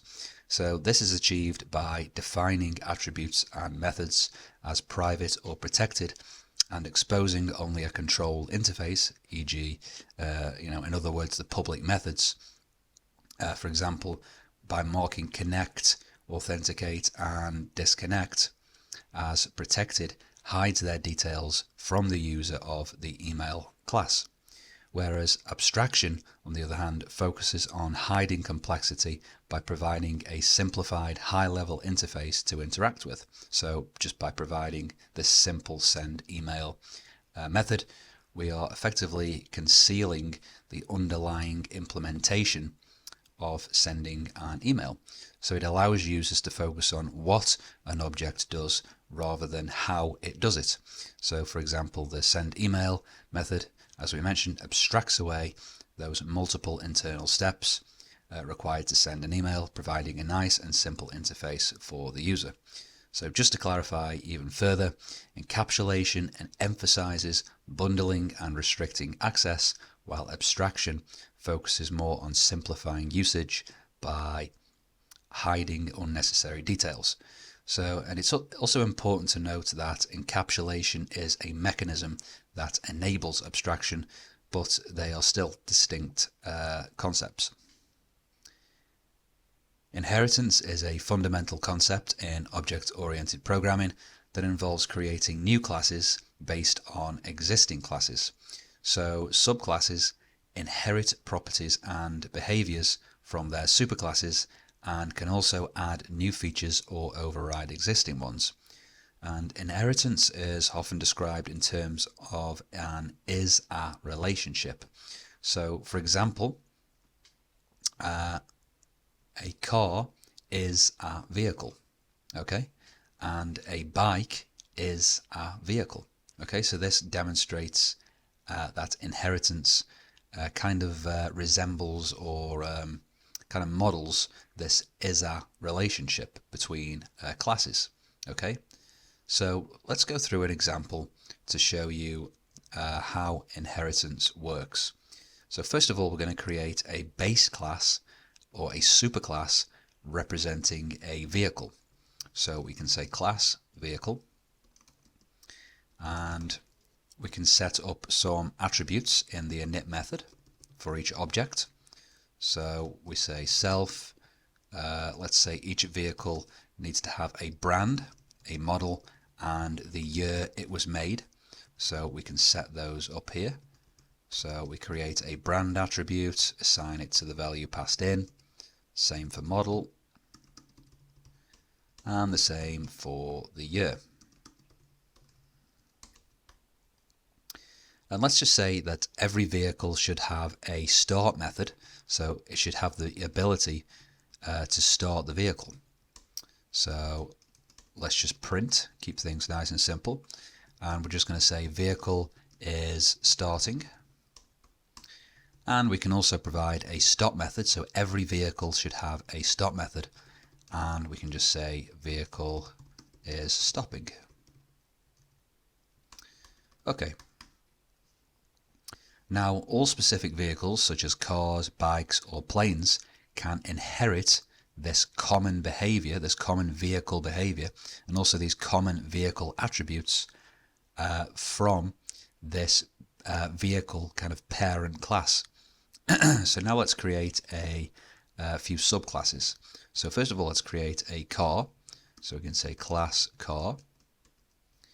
And what we can do is we can say that car should inherit vehicle. Okay, so it should inherit all of these attributes and also these two methods. And the way we do that in Python is we add some parentheses and we specify the class that this car class should inherit. Okay, so now what we can do is we can also add some extra attributes that are specific to a car vehicle but not necessarily other vehicles. So for example, what we can do is in the init method of car we can pass in the values that we need for vehicle. So we need to pass in brand, model and year, because car inherits vehicle, meaning that it needs to have these brand, model and year attributes. So if we paste those in, but also let's just say a car should also have an attribute for the number of doors that it has and also the number of wheels, for example. Okay, so the way that so what we need to do here is we actually need to call the init method of its parent class, so this vehicle class. And we do that by calling the super function. So super is essentially referring to the superclass of car, which is vehicle, okay? And then we can call super.init, so we call the init method on vehicle, and we can now pass in the values received by the car object. So we can pass in brand, the model, and the year. Okay, and then we can also create some attributes on the car class, the car object itself. So we can create a self.number of doors, and I've spelt this wrong. And we can also have self.number of wheels, like so. Okay, so let's now create a subclass representing a bike, which also inherits from vehicle. Okay, so let's create a bike class, class bike, and this is going to inherit vehicle. So it's going to, that means it's going to have these attributes, and also it's going to inherit these methods. Okay, so let's create our init method, because we need to pass the brand, model, and year into the superclass, to the vehicle superclass. Okay, so we need to set those up in that class.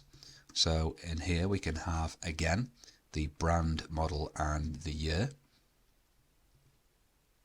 And let's just say a bike only has one kind of attribute contained within its class called number of wheels.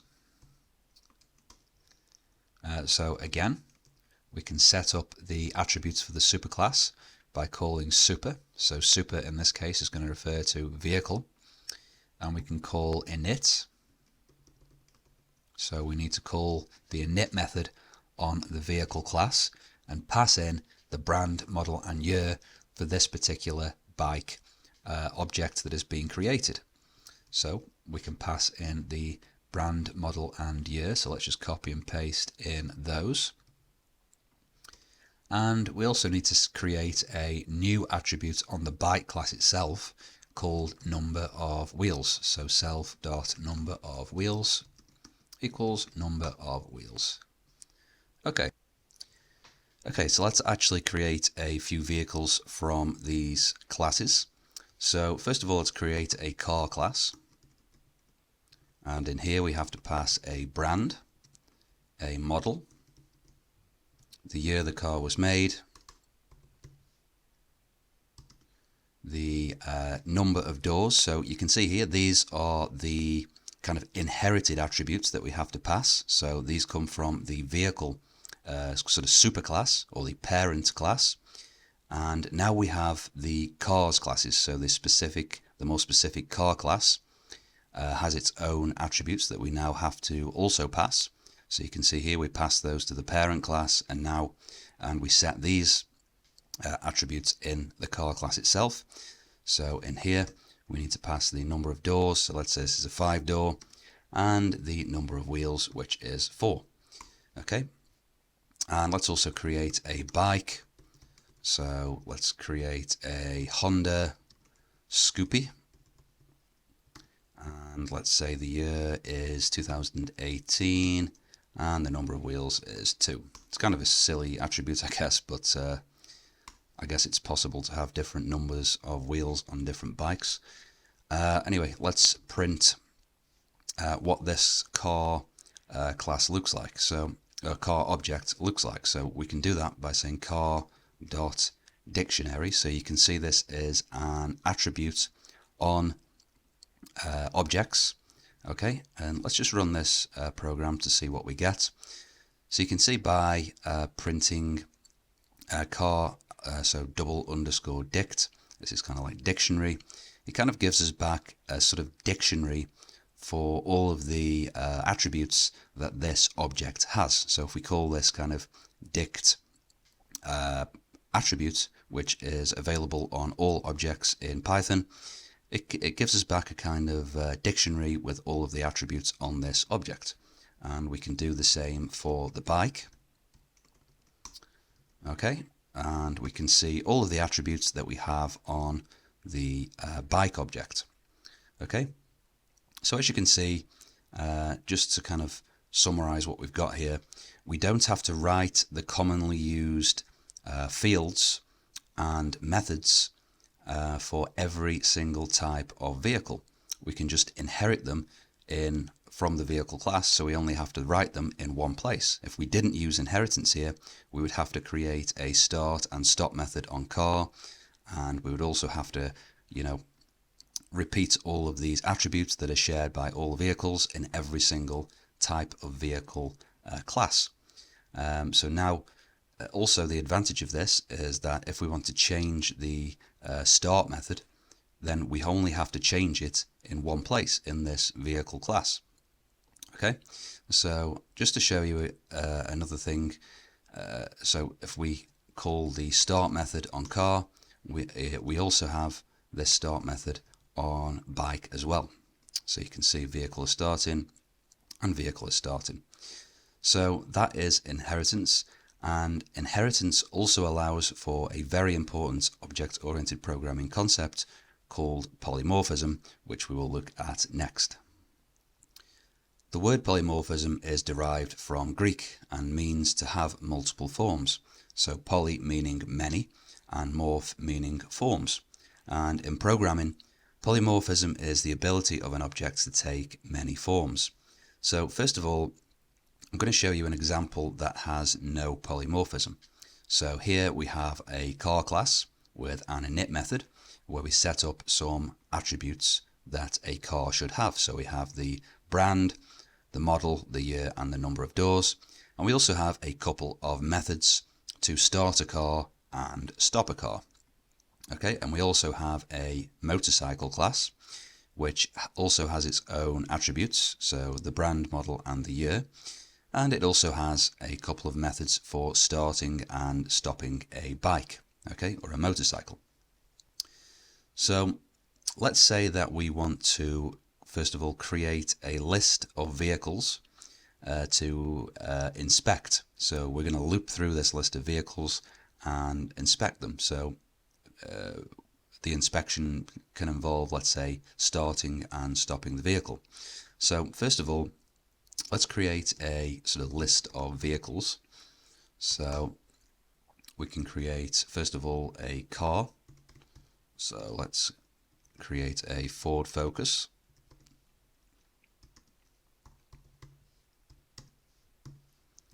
And also let's add a motorcycle to the list.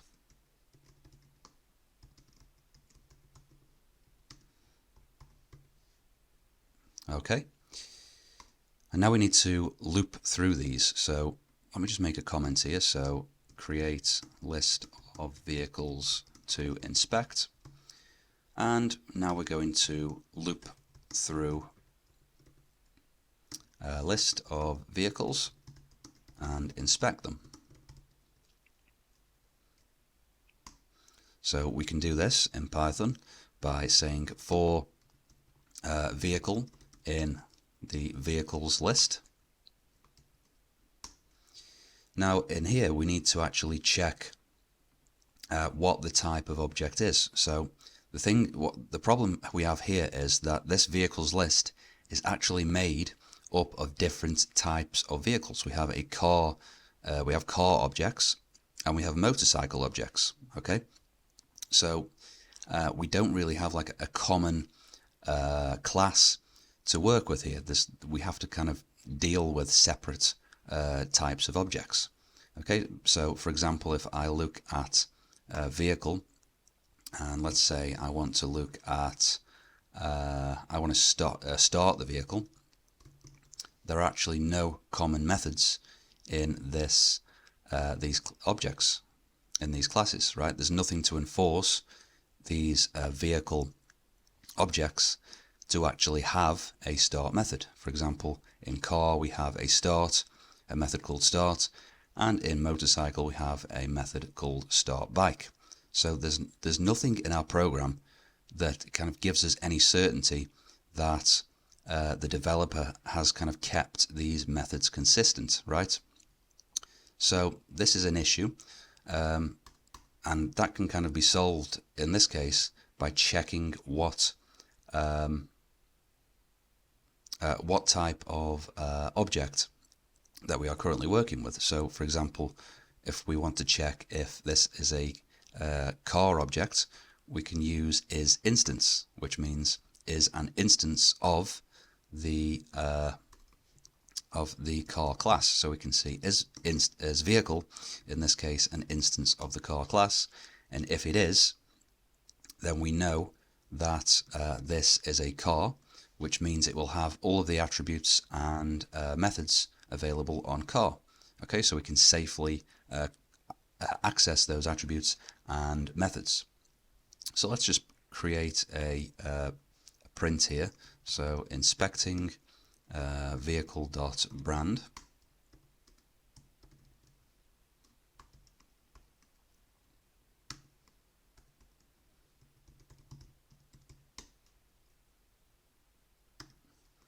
And then let's also log the type of the vehicle.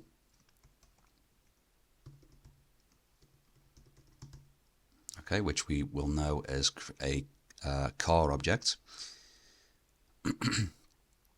And we just want the name here actually.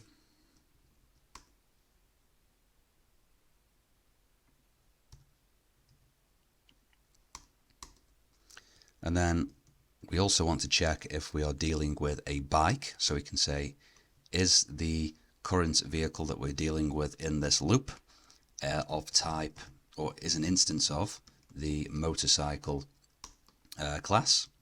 And if it is, we will do an inspection. So we can print the vehicle brand, the model, and the type. And also what I wanted to do is actually start and stop the vehicle. So we can say vehicle.start. So you can see here that Python knows that we are dealing now with a car object because we've checked that it's a car object. And Python is it's kind of known, I think, as type scoping, where Python knows that within this if conditional block, we are dealing with a car object because we have checked and ensured that it's a car object here. So you can see VS Code now is providing us with all of the methods and attributes that are available on car objects. So we can call the start method and we can call the stop method. And then let's also do the same for motorcycles. So we can say vehicle dot, you can see on motorcycle we actually gave the method a kind of different name. So start bike and vehicle dot stop bike. Okay, and we could also, just to kind of make our program a little bit more safe, I guess, we could throw or raise an exception if there is an object in this list that is an invalid vehicle. Okay, so if it's not a car or a motorcycle, we can throw an error. So we can say else raise exception, object is not a valid vehicle. Okay, so let's run this program to see what happens. And we can see that we first inspect the forward focus, which is of type, which is made of the class name car. And then we inspect the motorcycle, which is made from the motorcycle class. And we start and stop the motorcycle. So you can notice this really ugly code inside of this for loop. And the reason for this is because vehicles, this vehicles list, is a list of any type of object. We can put anything in this list. And so we have to figure out, when we loop through this list of objects, what type of object that we are currently dealing with inside of each loop before we can access any information on the object, or at least access any information safely. Okay, because there's nothing to kind of enforce, there's no kind of consistency enforced between motorcycle and car. We can kind of call, these methods whatever we want. We can call these attributes whatever we want. And there's nothing kind of enforced or, shared or consistent between these two objects. So that means we have to check what type of objects they are before we can safely access the attributes and methods on those objects. And another issue of this is that this code will continue to get uglier with more if conditional statements as we add more vehicle types. So for example, if we extended our code base to include a new plane class, so it's like an aeroplane, then we'd need to modify this existing code that we have here. We'd have to add another conditional check in this for loop to check if the current vehicle that we are dealing with is an instance of the plane class. So we can solve this issue that we have with polymorphism. So cars and motorcycles are both vehicles. So they both share some common properties and methods. So let's create a parent class that contains these shared properties and methods. So we're going to create a kind of parent vehicle class, or a sort of superclass for vehicles. Okay, so we'll call this class vehicle, and it's going to have an init method where we initialize some attributes. So each vehicle, no matter whether it's a car, motorcycle, plane, boat, should have a brand, a model, and a year. And we can set those up.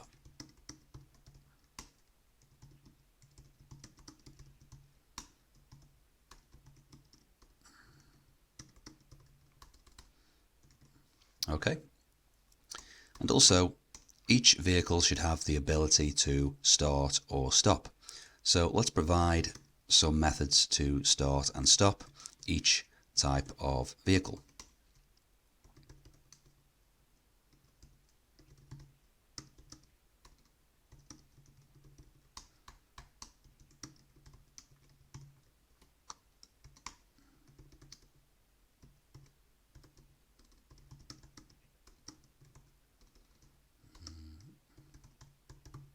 Okay. So car and motorcycle can now both inherit these attributes and these methods from the vehicle class. So if you can remember from before, to inherit, we just have some parentheses after the class name and add in the class that we want to inherit from. And also, if you can remember from before, we can access the superclass by calling super, and then we can access the init method on this superclass and pass in the values that we need to pass to the superclass. So brand, model, and year are all shared attributes for each vehicle, and then you can see that we have number of doors is specific only to this car class.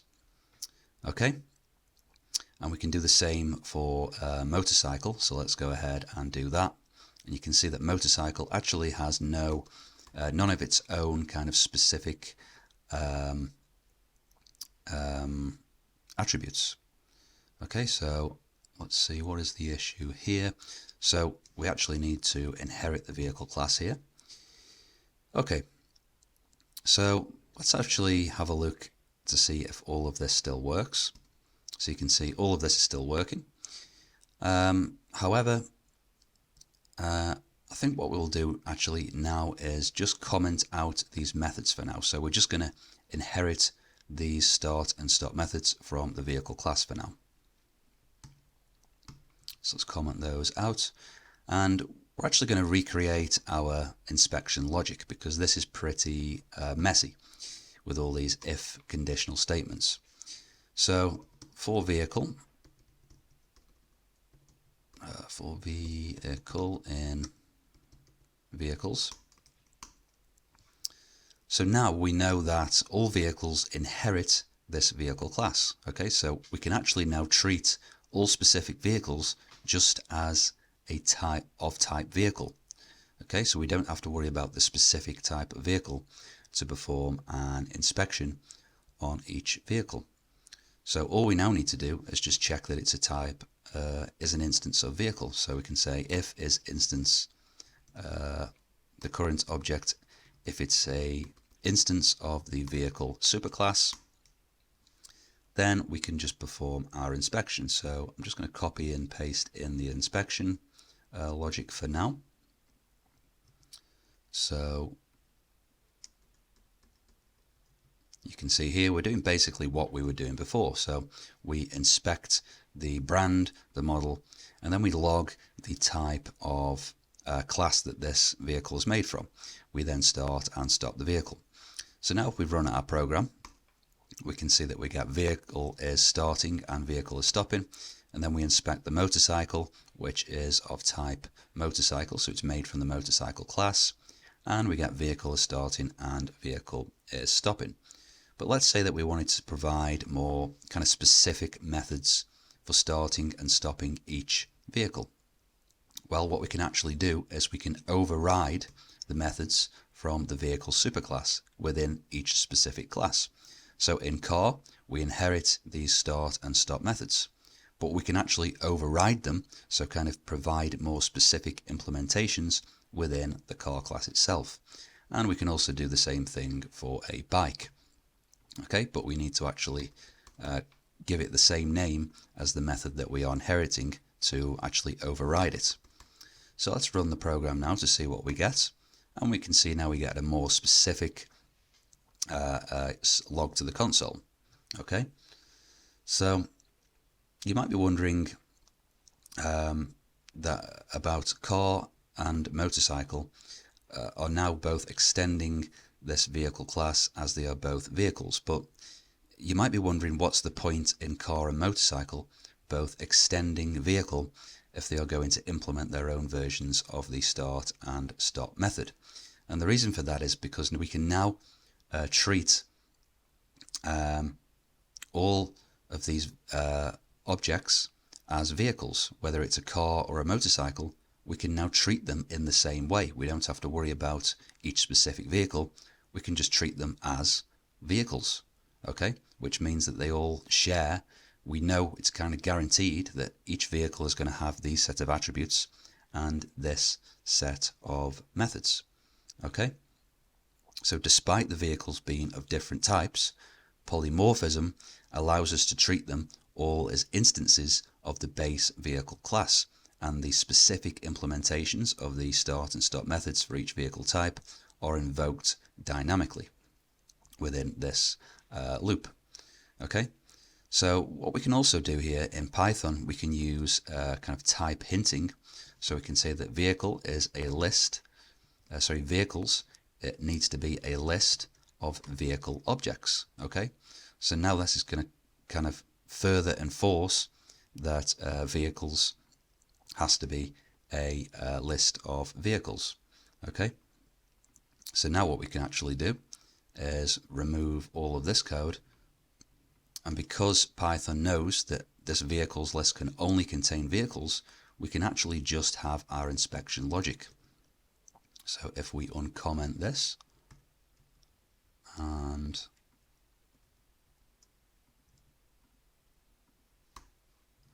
okay, so you can see Python actually knows that these methods and attributes exist, because we are saying that vehicles is a list of vehicle objects, and that therefore it's guaranteed that they have a brand, a model, and a start and stop method. So if we now run the code, we can see we get everything as before without all of these conditional statements. So because this list can now only contain objects that extend the vehicle class, we know that every object will share these common fields and methods, meaning that we can safely call them without having to worry about whether each specific vehicle has these fields or methods.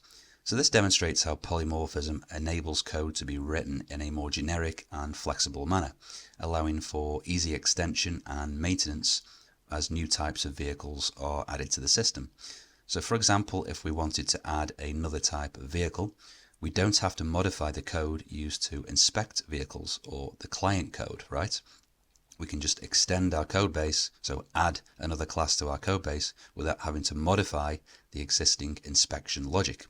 So let me just show you another example here. So if we actually add another type of vehicle.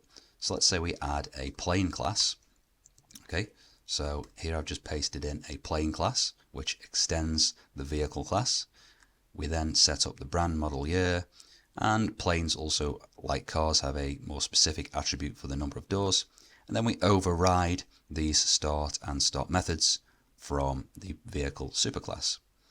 Now let's say in our list we add a plane. Okay, and let's see, this can be a Boeing, let's see, 747, and the year can be 2015, and the number of doors, let's say, is 16. Okay, so you can see we're getting no errors in the program so far, and if we run the program, we can see we're inspecting the Boeing 747, which is of type plane, and then we start and stop the plane. You can see that we haven't actually had to edit any of our current inspection logic, whereas beforehand we would have to add another if statement for if to check if the current object, the current vehicle object that in the list is of type plane. So the code to perform the vehicle inspection logic doesn't have to change to account for a plane. Everything still works without having to modify our inspection logic. Congratulations on completing this course. You now have all of the tools that you need to create readable, maintainable, flexible, top quality software. And this will save you lots of time and headaches throughout your life as a programmer, allow you to work and collaborate more effectively in a team environment, and land you more interesting, better paying jobs on larger projects. So I hope that you found this course useful. And if you'd like to take your object-oriented programming skills to an advanced level, then you can check out my full course on Udemy or the book version on Amazon. The links are in the description below. And if you did find this course useful and you're somehow not sick of me and you'd like to hear more from me, then you could subscribe to my YouTube channel at Doable Danny. So thank you very much for watching, and I will see you in the next one.